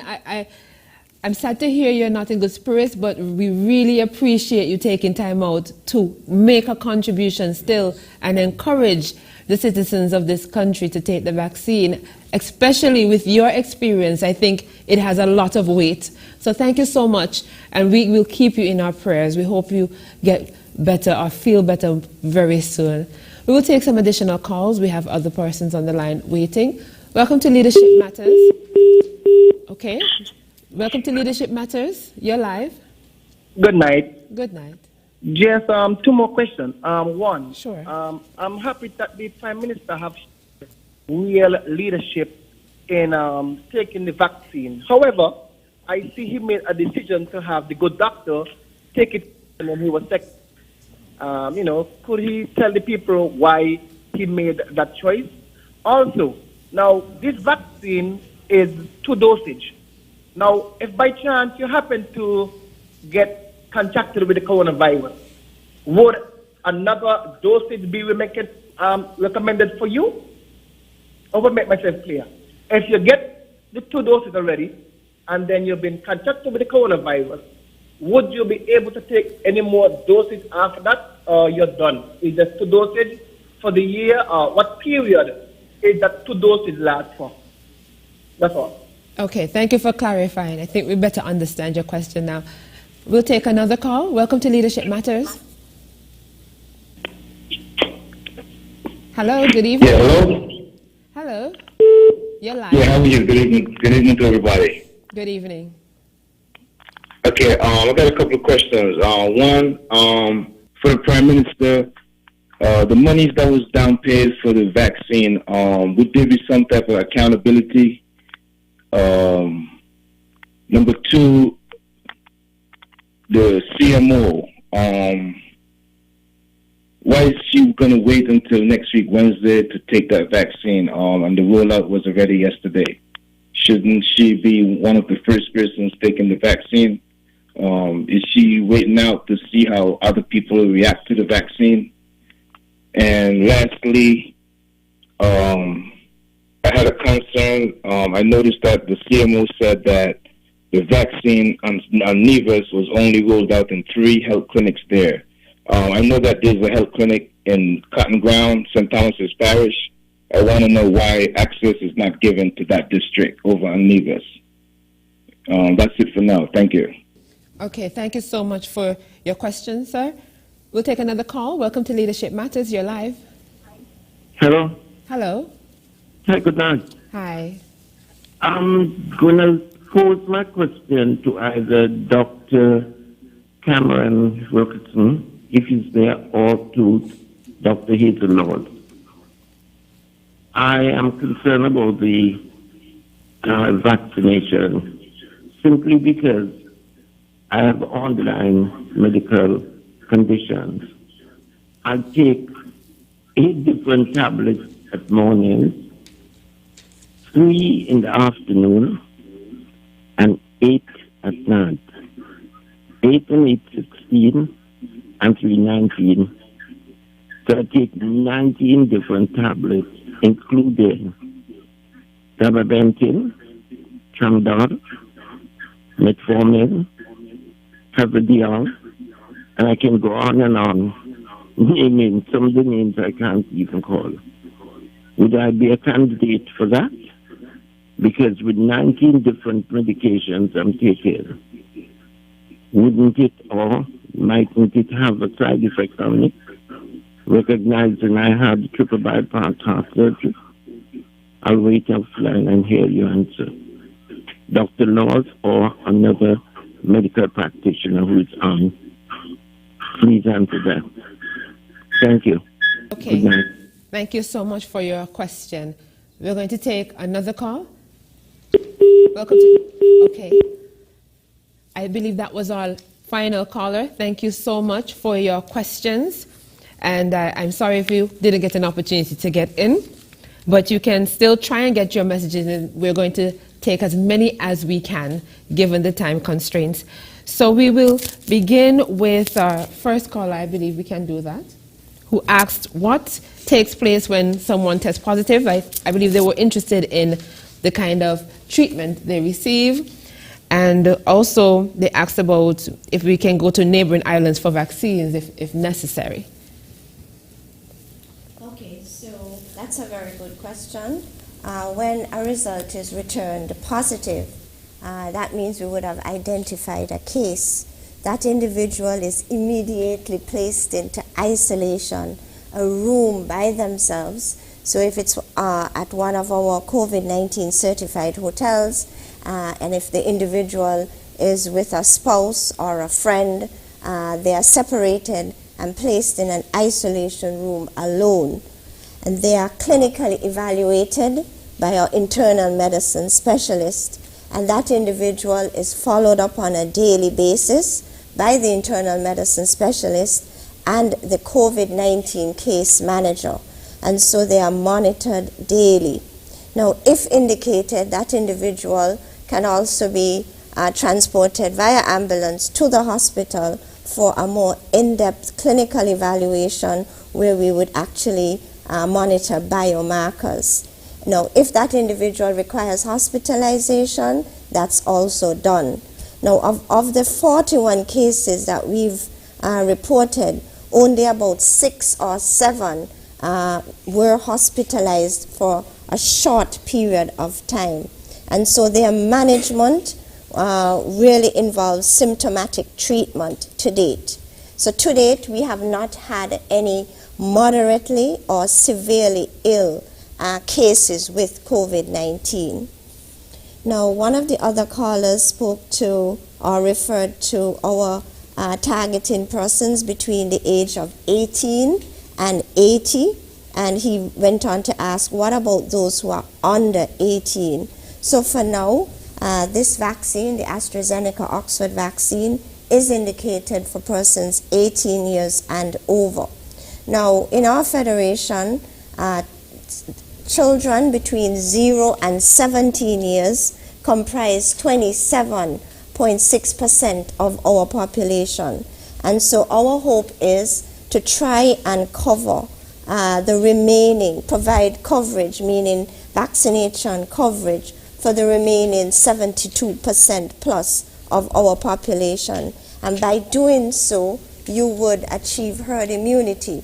So if we achieve that many persons, having generating immune response, you will provide protection for those who are under 18. Now, another caller spoke to our receiving 2 doses of the vaccine, and if you were to go on and contract the disease, if another dose is required. No. The short answer is no. And so the dosing schedule for the AstraZeneca Oxford vaccine is 2 doses with an interval of 10 weeks. Now, if after vaccination you contract the disease, we are assured that you will be protected, or you would be protected from moderate to severe disease. And so you would not require an additional dose. Only 2 doses of the vaccine is required. And so you will recover after contracting the disease. One of the callers asked about my not taking the vaccine as yet. Now let me begin by stating emphatically that I have every confidence in the safety and efficacy of the AstraZeneca Oxford vaccine. However, it's a best practice, it's a recommendation that you should not vaccinate all your essential workers all at one time. You should really stagger the vaccination dates of your essential workers. So having said that, Dr. Cameron Wilkerson and I had a discussion last week. How will we stagger our vaccination dates? So in other words, both of us could not have received the vaccine on the same day. And so he opted to go ahead of me and so I will follow shortly. So just to add to a number of things that the CMO said in regarding the question about quarantine and isolation, I gather that the caller was also asking what treatment do we give once somebody tests positive. And the point that needs to be made is that most of these persons who test positive, they are either asymptomatic or have very mild disease, and so there is no specific treatment that these persons would have needed while they were in isolation. And so most of these persons recovered on their own. As regards to why we are not vaccinating anybody under the age of 18, because the trials that were done with the AstraZeneca vaccine was age specific for persons over the age of 18, and so we are not using it below the age of 18, although there are trials going on now for persons below the age of 18. So maybe in a few months we might hear that the vaccine is being used for persons under that age. In terms of the question about why the emphasis not on lifestyle as opposed to vaccine, from very early you heard persons on this panel, the Prime Minister, the CMO, myself, speaking about boosting your immune system. But everything has to go in conjunction with the science. And so one can be as strong as an ox, but if you're exposed to someone who had chicken pox or smallpox, if it was to come back around, or rubella, there is nothing that's going to stop you from getting that disease. And so there is a place for boosting your immune system, but there is also a place for vaccination. And we know that vaccination saves lives. Now, in regard to the caller who spoke about the fact that he had multiple medical conditions and was wondering whether or not he was a candidate for the vaccination, he never spoke about his age, but I believe this is somebody who would need to go in consultation with their private physician before they come forward for the vaccine. But again, the reason why we say it's important for persons who are eligible to take the vaccine, because when you take the vaccine, you're not just protecting yourself, but you're protecting those around you who cannot take the vaccine. And so if this gentleman cannot take the vaccine, it's important for the persons around him to be vaccinated so that he can be protected by them via herd immunity. There was a question posed about why is so much emphasis being placed on the vaccine rather than lifestyle changes? Yes, actually. Okay. Yes. Okay. Sorry if I might have missed that. Also, you addressed why you didn't take the vaccine. Thank you so much for that as well. And about the community. So we'll speak about why I went first and then him. If you think that's a concern that needs to be addressed. Thank you very much. Why did you go second, Prime Minister? I think it was a good thing that the health professionals who are the experts and who have been advising us would demonstrate their own confidence in the science. And it was an excellent choice to have our medical chief of staff being the first. I went after clearly to demonstrate my confidence in our health experts. As I said in my opening remarks, they have given us reliable information and advice over the last 12 plus months, going back, say, from January. When we got the first case, it was March. So 11 months thereafter, we have been relying on their sound advice, and that has kept us as safe as we are now, where we are considered the model country in terms of the management of COVID-19. So it is a show of confidence, both in the professionals themselves who led the way, and it is a major point that over 20 plus of our doctors were among the first in that batch of 70 who came forward. If your doctor is taking it, it must tell you that it is safe for you also. Your doctor will not risk his or her life. And they have gone in the forefront. I want to commend all of them, senior, experienced doctors, young doctors, all understand what the science and all understand the imperative of the moment is that you vaccinate yourself. In relation to the question raised by Bucky, and I want to thank Bucky about the regional cooperation. I'm not sure if Dr. Jules is still online, but in the context of the Caribbean, what we are attempting to do is to work together as much as possible. And in terms of advice and support, one regional organization which requires special mention would be CARPHA, the Caribbean Public Health Agency, on which we have been relying for technical advice and support, even in the drawing up of protocols with respect to the opening of our borders. We have been able to draw upon their fount of knowledge and experience. We will be seeing, and we saw in the course of the last week, the sharing of vaccines among CARICOM countries. Barbados sharing a portion of what it had received with Guyana and Trinidad and Tobago. Dominica sharing a portion of what it had received with St. Kitts and Nevis, and I think with Antigua. These are tangible examples that we are in it together and we are working together. The fact that in the context of the OECS, 8 countries, 6 independent countries, we have pooled together. We have mobilized just under $700,000 to an institution in which we all are participants, the Eastern Caribbean Central Bank, and we have paid for the arrival of over 100,000 doses of the vaccines to be shared among member states.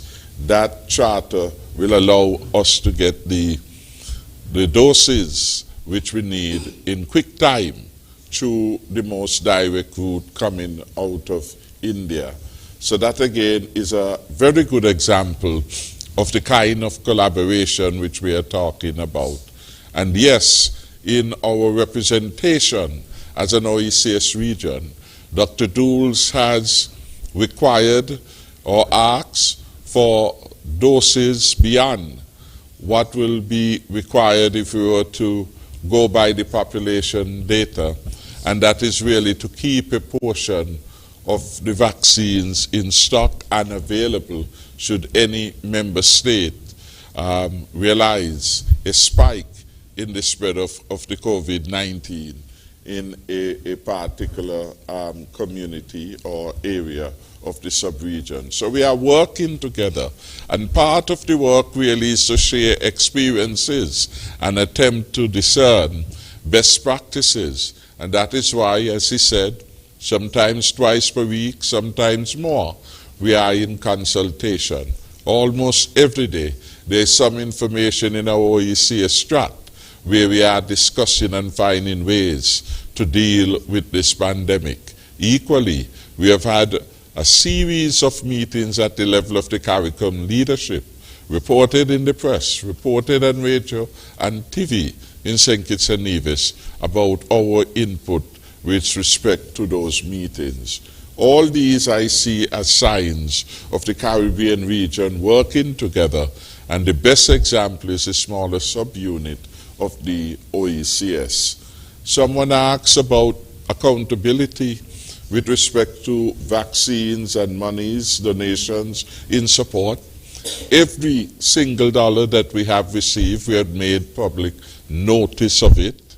Every single donation that we have had has been the subject of press releases, and so the public is kept very much up to date. When we receive, for example, PPE, protective equipment, there is a ceremony, a handing over ceremony involving, say, the ambassador or whoever is the benefactor. That information is made available.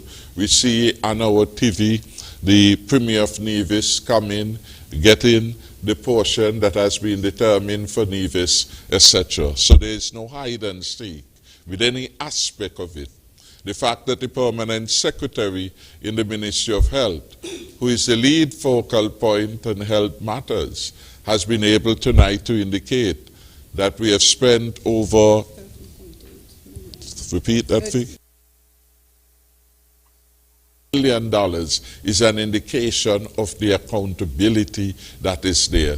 The fact that tonight we can give you the stats in terms of participants, again, is another indication that we are giving the people all the information that is necessary. And the exercise tonight, which we have followed up time and time again, has always been in fulfillment of our commitment to an accountability framework. Today, we had nearly 100 people participating in a public education exercise. Again, that is public accountability at its best.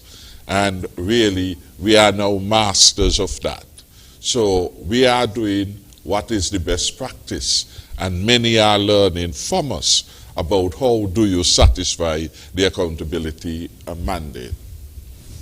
I believe that Dr. Stapleton Harris made reference to some of that in your presentation. I also want to add, may I add something to that? Yes. In addition to what Prime Minister would have said, I just want to say that the Ministry of Finance has a stringent and prudent mechanism where all funds are processed.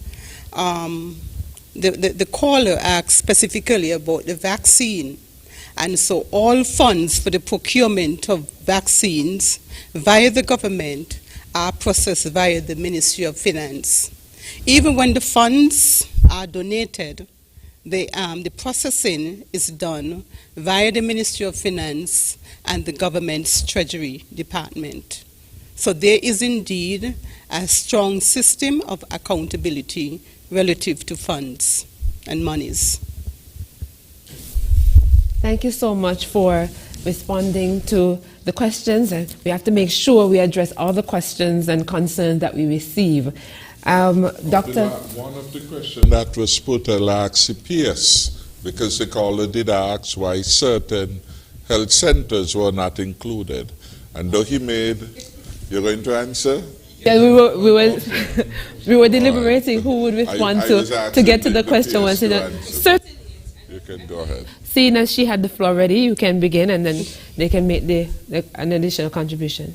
Okay, before she answers that, I want to underscore a point that the Prime Minister made, because he spoke about over 22 doctors who took the vaccine. Yeah. But it's important first to give a breakdown as to the types of doctors who took in terms of specialists. Okay, and so we had orthopedic surgeons, OBGYN specialists, surgeons, internal medical specialists, radiologists, general practitioners in private practice, anesthesiologists, pathologists, oncologists, cardiologists, ER physicians, district medical officers, senior private physicians, the physician for Ross University. And so you can see we had a wide cross-section of the medical community who came forward and thought that this vaccine was safe and this vaccine was effective. And the list of doctors who I mentioned here practically cover the entire island. And so if your doctor thinks that this is safe, I believe that that is testament to the fact that the vaccine can be taken. I think I saw all three of my doctors get vaccinated yesterday, actually, so that says something to me. Dr. Laws, you had an input to make on the questions we received? Okay. All right. So regarding the question about the health centers, so yes, in St. Kitts, we are rolling out the vaccination in 4 out of the 11 health centers in St. Kitts and 3 out of the 6 health centers in Nevis. And the reason for that is simple. Until the demand for the vaccine increases, we have only chosen, we were strategic in choosing 3 health centers in Nevis, whereby the island is covered, and 4 in St. Kitts, where you have good coverage on the island. So for example, today, 47 persons received the vaccine at the Newtown Health Center. However, only 4 showed up at the Bastia Health Center requesting same, 3 in Sandy Point and 0 in Tabernacle. So in other words, it didn't make sense to open up all the health centers to deliver the vaccine in this first week, because we are still trying to generate demand for the vaccine. So that's the simple answer. And then one other caller asked how long does immunity last after receiving the vaccine? And so that's a data gap. We are still waiting on the scientific information that will provide us a specific answer to that question. So at this point in time, we can say that if we receive the 2 doses now in February, March, April of this year, if the immunity that we would have developed would last a lifetime, or if it is, we would need to get a booster or an annual shot. All right, so that information, we are still awaiting that specific information. And as you made reference to booster, just to be clear for the caller who put a situation to us that if I get vaccinated, there's a possibility I might still get COVID-19. Yes. Do I have to get vaccinated again once I recover? No. Okay. No. Dr. Stapleton Harris, you had an input to make? Yes.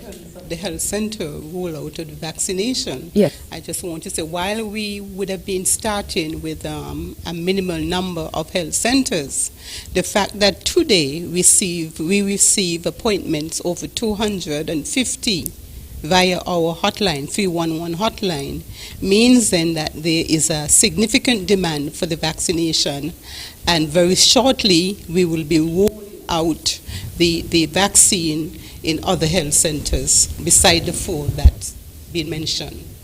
Okay, thank you so much. Just to add to a point about the vaccination, because it's important for the listeners to understand that this disease is just 1 year old, and the vaccines have only been available for a few months. And so one cannot tell what would happen 2 years from now, 3 years from now, and so we still need to be monitoring the situation. That's why the CMO say there is a data gap. In other words, we can't tell now whether or not this vaccine will protect you for 5 years when the disease has only been around for 1. Okay, well, thank you so much for and that. And the first vaccine was only approved in December. So, we've been only using them for 2-3 months, yeah? And I believe now we are rolling it out locally. We are now collecting our own data. Precisely. Yes. We have Dr. Jules, who's still on the line. Hi, Dr. Jules. And he would like to make an input about regional cooperation where the vaccines are concerned. Yes, there's an echo. I wanted to share the... It's still in echo. Can this be corrected? Our technicians are working right now, but we can hear you clearly from our end. I don't know how much is interrupting you on your end. Yeah, it's distracted me. Anyway, yes, I was saying that I wanted to share a couple points in relation to what Prime Minister Harris said, because it is important for the people of the Federation and the region to know that while the COVID pandemic hit us very hard and suddenly, and it was totally unexpected, we were not totally unprepared for this. Colleagues would recall and listeners would recall the Ebola crisis that was, 3-4 years preceding COVID. When the Ebola hit, it never came to the Caribbean, but the OECS Ministers of Health and the CMOs started meeting every week, in some cases twice a week. We were among the first people using Zoom in the region to look at what needed to be done. And we put an entire contingency plan in place that involved things like we got training for 50 professionals from all of the member states to go to Pedro Curie Institute in Cuba to be trained in the management of infectious diseases. We also got a Cuban SWAT team in place that the Cubans assured us that if there was an outbreak of Ebola in the OECS or the Caribbean, they could get that SWAT team down to us within 2 hours to help take charge and assist the local experts in addressing the challenge, because many of the Cubans who were on that SWAT team had actually been working in Africa in the front lines of the Ebola fight. So we were not unprepared. When the pandemic hit, we immediately put in place a plan that was called HEAS, and that was done through the discussions with the prime ministers and the ministers of health. HEAS standard for health, education, economic, social, and security. These were the 5 pillars of our response in the OECS. And a lot of what we looked at best practices in different member states, because almost every member state had a best practice initiative in relation to one of the, or several of these 5 pillars. So for example, in health, the obvious thing was to contain, prevent, detect, and test. In education, it was all about how we pivot the education system to ensure continuity of learning. On the economic front, how do we maintain livelihoods while also ensuring the safety of lives? And I mean, I think listeners would be very familiar with all of the initiatives associated with that. But to give you a sense of the intensity of the work done, not just by us at the Commission, because all of this work is being done with expertise from within member states, your best experts. Dr. Laws, for example, has been in countless meetings at the OECS, providing input, guidance, feedback, and so on. Looking at Zoom, I have the metrics here, and let me just read them out to you. In Zoom, on the Zoom platform, from January to December 2020, which was the peak of the pandemic, we held a total of 6,200 meetings, online meetings on the Zoom platform alone. There were a total of 50,937 participants. The average number of daily meetings was 7, and the total number of minutes spent in those meetings was 3 million meetings.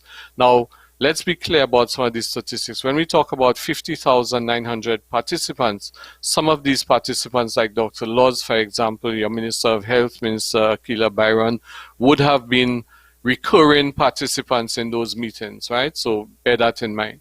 On the Google platform, we had a total of 1,600 meetings. We had 9,422 participants.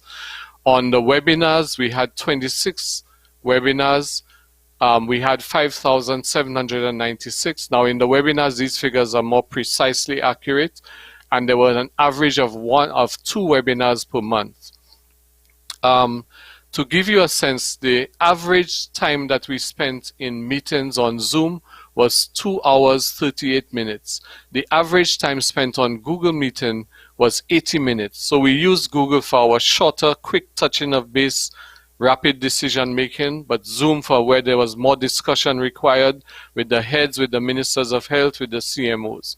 So I think, colleagues of the OECS, that this should give you a real sense of the intensity of the meetings. These were not just talk show meetings. These were meetings where decisions were being made, experiences were being exchanged, best practices were identified, and more importantly, we at the Commission got directions from the CMOs and the Ministers of Health on what we should prioritize and what actions we should take in support of the efforts being made by member states. Thank you very much. Thank you so much for sharing that information with us so we can get a better appreciation of what really has been going on regionally in the OECS, because persons generally may not be aware. So we want to thank you for that and letting us know that our local health officials have been working probably harder than we thought. We're going to take a break now, and when we come back, we'll go to the questions we received via Facebook and WhatsApp and other platforms. So don't touch that dial, and after that, we'll have our closing remarks being made by the presenters. So stay tuned. I will take the vaccine because building defenses against COVID-19 is a team effort, and we are all a key part of that defense. I definitely will be taking the vaccine when it's my turn. I will be taking the vaccine as it is an important tool in the fight against the pandemic. It is important for me to vaccinate to ensure that if I do become infected with the disease, it can prevent hospitalization. In addition, it also helps with herd immunity. I will take the vaccine to protect myself, my loved ones, my clients, my co-workers, my community. St. Kitts and Nevis, why do we need to vaccinate? Kenisha? So we can jab COVID-19 away.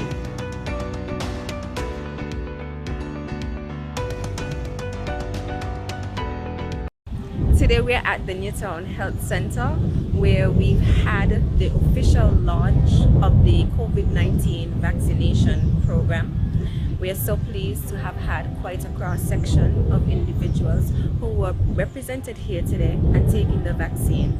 We had members of the cabinet, we had persons from the medical fraternity, doctors and nurses alike, and we've had quite a number of other persons from the clergy, from immigration, from police, you name it, they were all here to take their first dose of the AstraZeneca COVID-19 vaccine. And so we all got our COVID-19 vaccination card to indicate that we would have taken our first dose of the vaccine. Once we come back in 10 weeks, we will have our second dose, and then once we got that second dose, then the cards would be stamped at the front with the Ministry of Health stamp, and that is to finalize that you did receive both doses of the COVID-19 vaccine. A reminder that the vaccine helps us to ensure that persons do not have severe illness or death. And so we're encouraging persons to step forward and take the vaccine. Get all the facts that you need to get. The Ministry of Health provides all of the information. The facts on the vaccine are on the covid19.gov.kn website. And so we're asking you and urging each and everyone to come out and get your vaccine. Look at the information, get all the information that you need, whatever makes you comfortable. But I can assure you that we have all taken it so far, and I'm feeling good. My arm is good. It was a vaccine, and so I'm excited about that. And so I'm looking forward to my second dose to say I'm completely vaccinated for COVID-19. And as the science continues to evolve, I'm sure we'll find more information and more benefits as to why you should take the COVID-19 vaccine. But for now, I know that since I've been vaccinated, I lower the risk of me getting severe illness or death from COVID-19. I also know that I'm protecting myself, my family, and my community. So I'm asking everyone, get the facts and then get the vax. Today was an example that it is safe, and we urge each and everyone, when it's your turn and your stage come around, to get vaccinated. As we progress, we will provide more information as to the next stage and who will be next. And so look out for that information from the Ministry of Health. We'll keep you informed, we'll keep you updated, we'll let you know how many persons have been vaccinated, and we'll let you know when it's your turn that you can make your appointment calling 311 or any of the health centers. So go ahead, get your vaccination.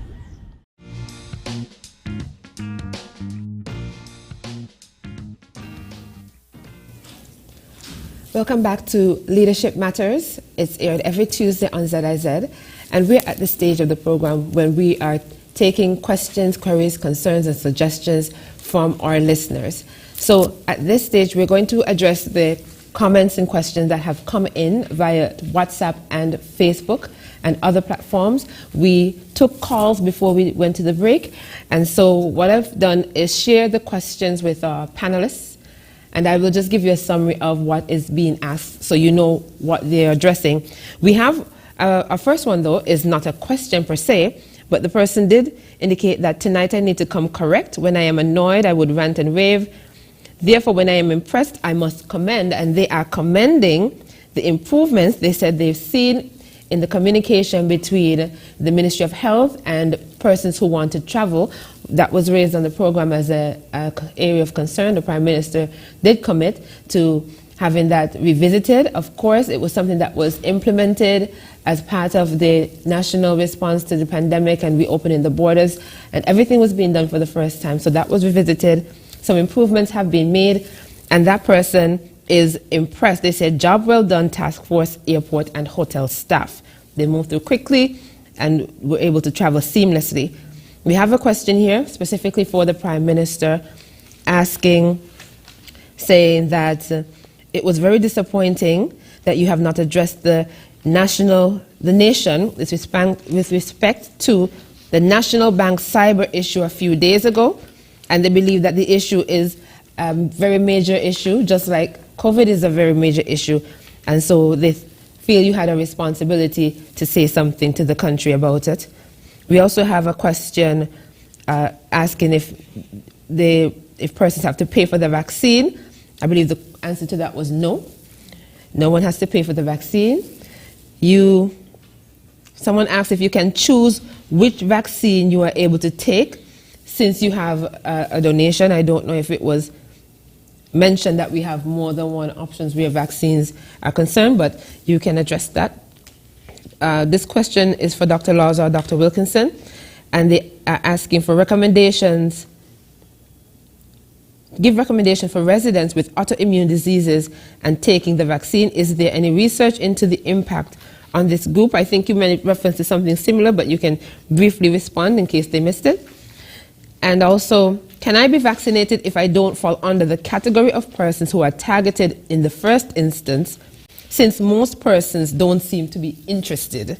So if you have vaccines to give, the person wants to know if they can take it.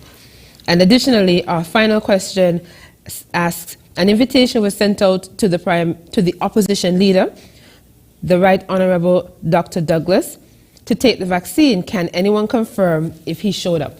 So those are the questions I've put to our panelists, and of course, in no particular order, you can respond. Okay. Who would like to go first? Okay, I go first. The ultimate aim of our vaccination program is to immunize everyone who is eligible for being immunized. We also don't plan to hoard any vaccines. In other words, if, for example, somebody is in a category and despite continued persuasion, they decide not to take it, but there is someone else in a lower category who wants to get the vaccine, they will get the vaccine. And so we'll make sure that those who need to be vaccinated and those who want to be vaccinated are vaccinated. As it relates to the person with the autoimmune disease, we say that if you have any comorbidities, it's important for you to discuss this with your private physician, because we just can't say blanketly here that yes, you come forward and take the vaccine. Having an autoimmune disease is not a contraindication to the vaccine, but we don't know what is the severity of your disease, and so you would have to be assessed by your physician, and he will see whether or not you are strong enough, whether your immune system is up to take the vaccination. Thank you so much. I wanted to add that based on my information, there are a number of persons in the priority groups in stage 1 who are interested in taking the vaccine, but they are awaiting their stakeholder meetings to get more information before making a final decision. And so I won't say that most persons don't seem to be interested. What I would say is that quite a number of persons are awaiting additional information, and they are awaiting their stakeholder meeting where they're going to have an opportunity to ask their personal questions before coming forward to accept the vaccine. As a matter of fact, if you look at our per capita response, it has been tremendous. Yes. You understand? Yes. And so we've only been vaccinating for 2 days. And to have 117, that is a significant number. I see Dr. Delores Harris nodding her head, agreeing with that. You can attest to the figures. Yes, of course. Okay. And we have to be inclusive of the appointments. Absolutely. Yes, next appointments. Okay. Dr. Harris, would you like to take this opportunity to address that question put to you? It's a heavy one. I think I addressed it effectively in the National Assembly. And one of the reasons why I sought the advice of the governor of the central bank is that the ECCB, Eastern Caribbean Central Bank, is the regulatory authority for all licensed financial institutions. And therefore, every institution is obliged to report to the bank and be held accountable by the bank. We have to be careful in matters like these, not to get too quickly drawn into information which is in the privy of other institutions. Truth be told then, if the regulator had any significant and major concern of public interest, the regulator would have been duty bound not only to inform the bank, but also to inform the public. What was particularly important to the regulator and to myself as the Minister of Finance and a member of the Monetary Council was that there was no loss of any funds. That is the most significant thing. I mean, anyone can try to hack into the system. Hacking takes place every day. Every day. This is not something new. It may be new to the bank to the extent that someone was able to enter into certain files, but not new. In the USA, the most powerful country, we hear about hacking every day. So cybersecurity has been developed as an area of interesting engagement from the fact that by and large, you will always have persons who would want to engage in the activities of other entities, and sometimes for very bad reasons. So the matter of the cyber attack at the bank, really, yes, it is an important matter, but I wouldn't equalize it to be something, as it were, to be put on the same level of COVID-19, a global pandemic. That certainly is not a good analogy to make. So there was no loss of 1 cent. Everyone with an account had the account updated. Indeed, there was no need for me to say more, because what I would have reported would be what the bank itself had already basically reported, that it had the matter under control, that it had the expertise of persons abroad who were working with it and giving it professional advice on the matter.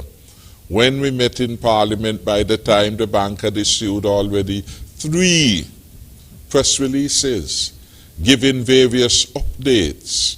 So there was no need for me to add more than what the bank could and was prepared and professional advice to say. There was no need for me to insert myself in the matter, particularly as there was no loss of funds either to the government or to any depositor, and particularly too, having heard the advice from the regulator that the bank had said enough on the matter. In all matters to do with banks, confidence is important, and the bank does not normally respond to a lot of things that are put in the public square, except to assert its own integrity. I believe today there was another press release, or was it yesterday, in which the bank further updated the public and its customers that all of its systems were now back up to date. That is good news. The bank is celebrating 50 years, so it is a robust institution. It is the largest bank in the currency union by deposits and by assets. And so in that context, it is subject to enhanced supervision by the regulator.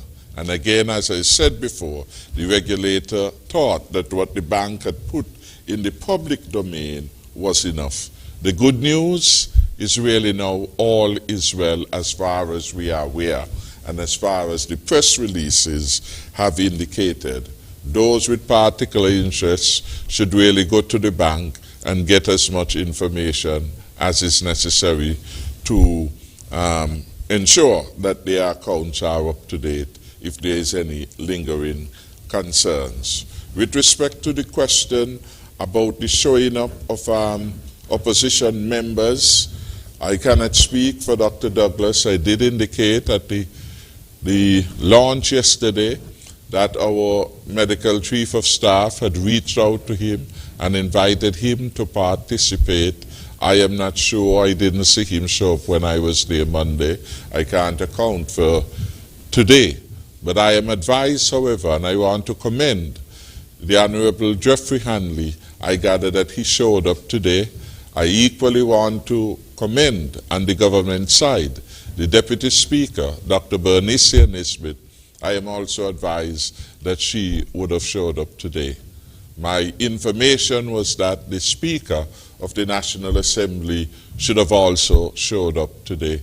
I can't, as it said, confirm the information, but that has been WhatsApp by someone, hopefully, who has the facts, and I thought I would share that. So commendations to Dr. Bernicia Nisbet, commendations to Dr. Jeffrey Hanley for participating in a critical national program. Thank you so much for responding to those concerns and questions. And just for clarification, we had a question put to us asking if someone could choose which vaccine they're able to take since we are having these donations. So for clarification, could you say if we are getting more than one different types of vaccines, or? I think it's important to clarify that the vaccines that we got as a donation from Dominica, they were the AstraZeneca vaccine. The vaccines that we are getting that was spoken about that's coming from India, they're AstraZeneca. The vaccines that are being sourced through the COVAX facility authorized by the World Health Organization, AstraZeneca. And so there's really no choice. That is the one that we have. And until other vaccines come onto the platform into sync, it's then we make that decision. Announcement is made otherwise, it is the AstraZeneca vaccine that is available. Okay, thank you so much. I believe important we should add that it is safe and it is doing a wonderful job where it is being used. And indeed, the largest donation of vaccines have come from the government of India. It's gone to Africa, it's gone to the Caribbean, it's gone everywhere. There's a developing countries in the Pacific.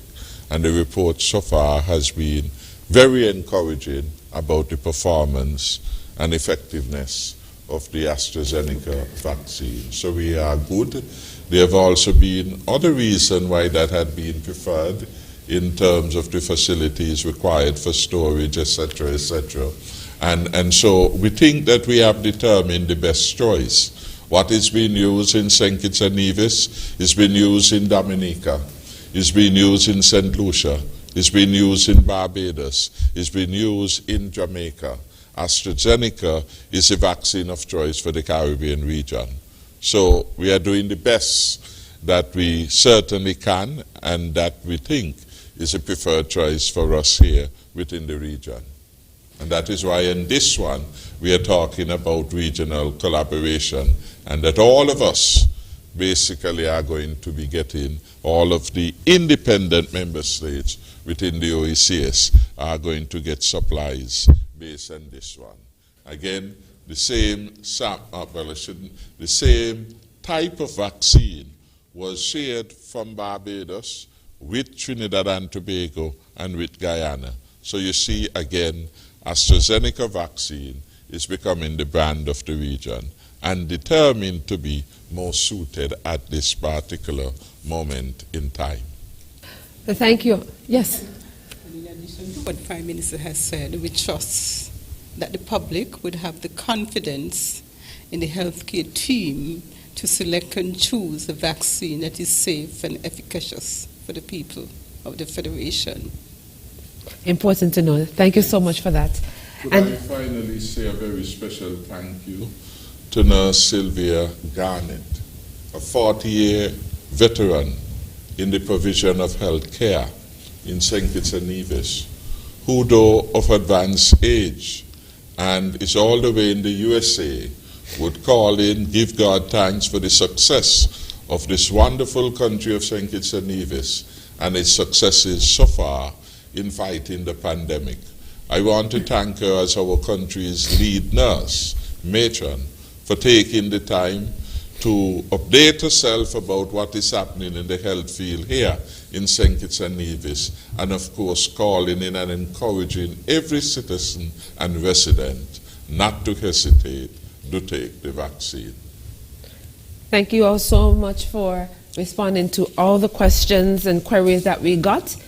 And I can tell you that all the questions that are put to me, I put to them. And so far, they've not overlooked any. So I wanted to assure persons that everything that is sent through is addressed. We're going to close now in the order that we opened, beginning with Dr. Didicus Jules from the OECS, Secretariat in St. Lucia, for his closing remarks. Yeah, well, first I would like to thank Prime Minister Harris for inviting me to participate in this forum. I was tremendously impressed by the way the health officials of the Federation were able to present very precise scientific data in a manner that was very intelligible and clear to everyone. So congratulations on this. I want to assure the government and the people of the Federation that the OECS Commission will continue its unrelenting efforts to address the present urgencies of the moment. More vaccines to the extent that we can bring in.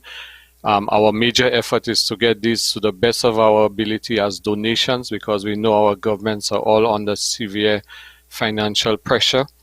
to get more tests in, to continue to get personal protective equipment and other supplies needed to fight COVID.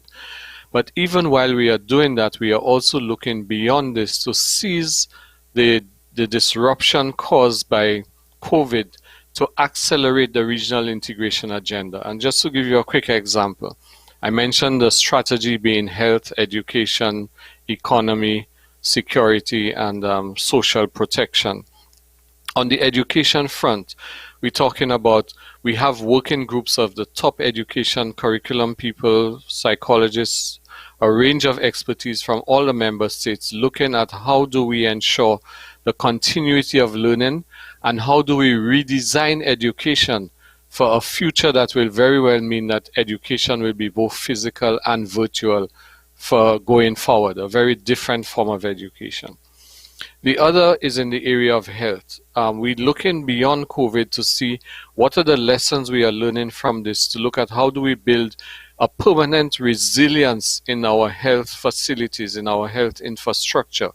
And a major plank in that is the question of healthy lifestyles. I noticed one of your callers spoke to this when he asked about what kind of nutrition and so on goes with that. So healthy lifestyles speaks to what we need to do to eat better, be more healthy, exercise, and so on. But that also ties in directly with opportunities for food security.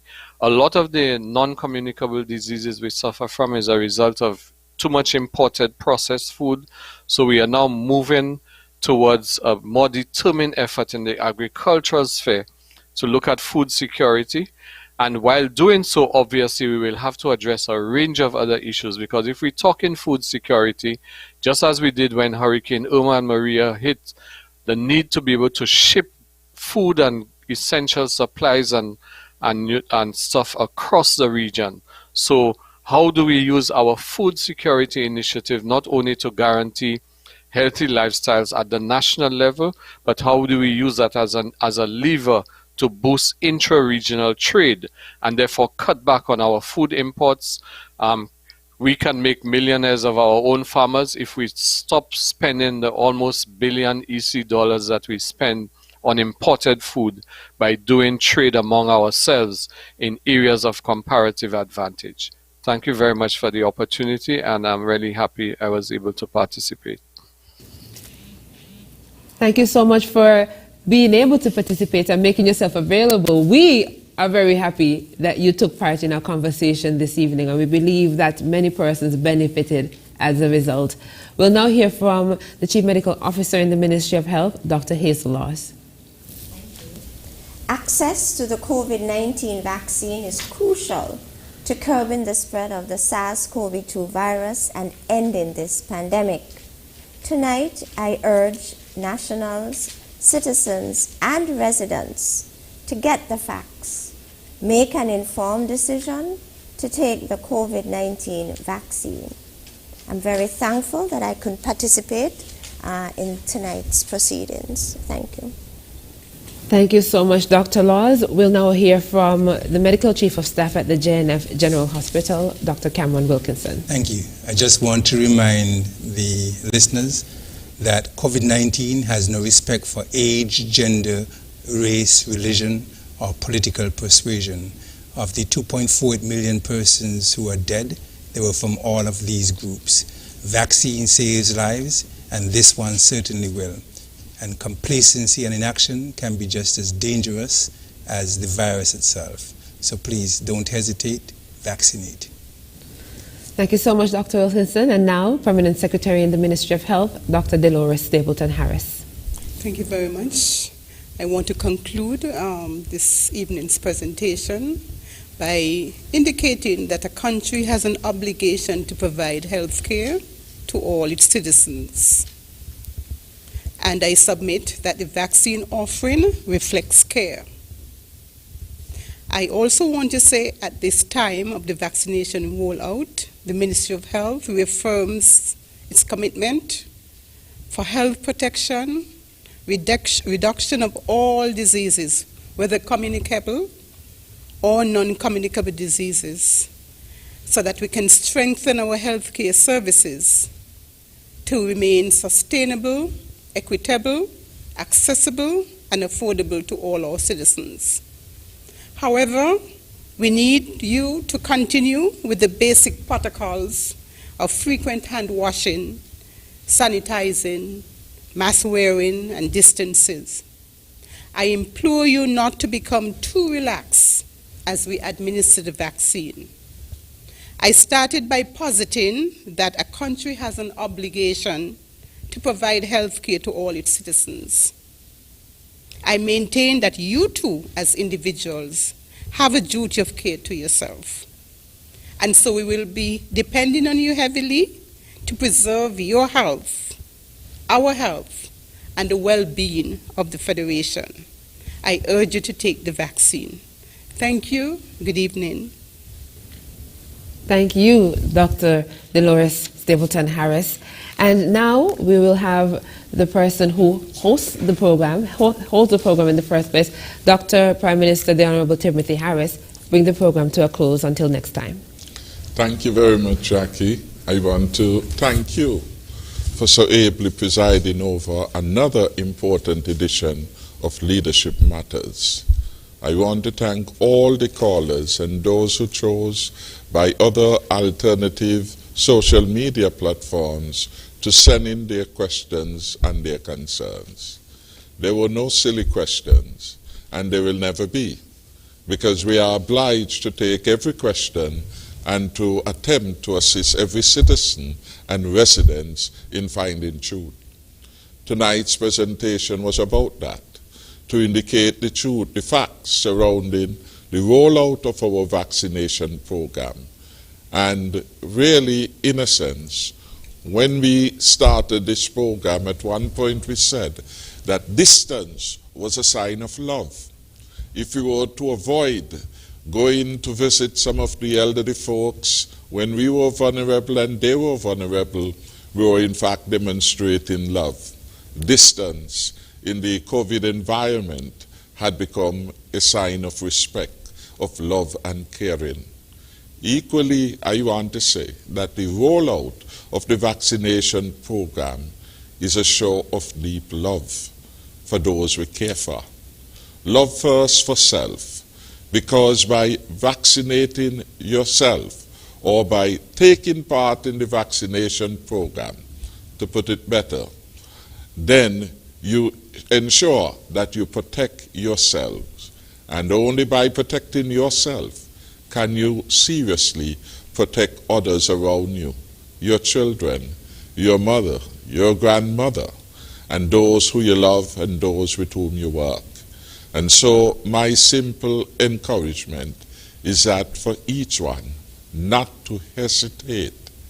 Be the first to tomorrow and the day after to engage with the health hotline 311 or to visit the health center. In fact, any of the government health centers should be able to take your name and information and pass that on to the appropriate channels. The sooner you get your vaccines, the sooner you put yourself in a stronger and better position to face the future. I want again to commend Nurse Garnett for calling in. And she made the important point. Her mother taught her there were 4 things in life which never come back. We now have the opportunity in the first phase of the rollout to get ourselves vaccinated. Do not let this opportunity pass. As in all things related to COVID, by doing the right thing, the life that you save may very well be your own. On that note, I want to thank our healthcare professionals who are here, Dr. Delores Stapleton Harris, Permanent Secretary in the Ministry of Health and a health practitioner for many years and health educator at our college. I want to thank her for the service she is giving in this regard. I want to thank Dr. Hazel Laws, our Chief Medical Officer, and Dr. Cameron Wilkinson. They have become household names because of the yeoman service they have given to our country at this particular moment in time.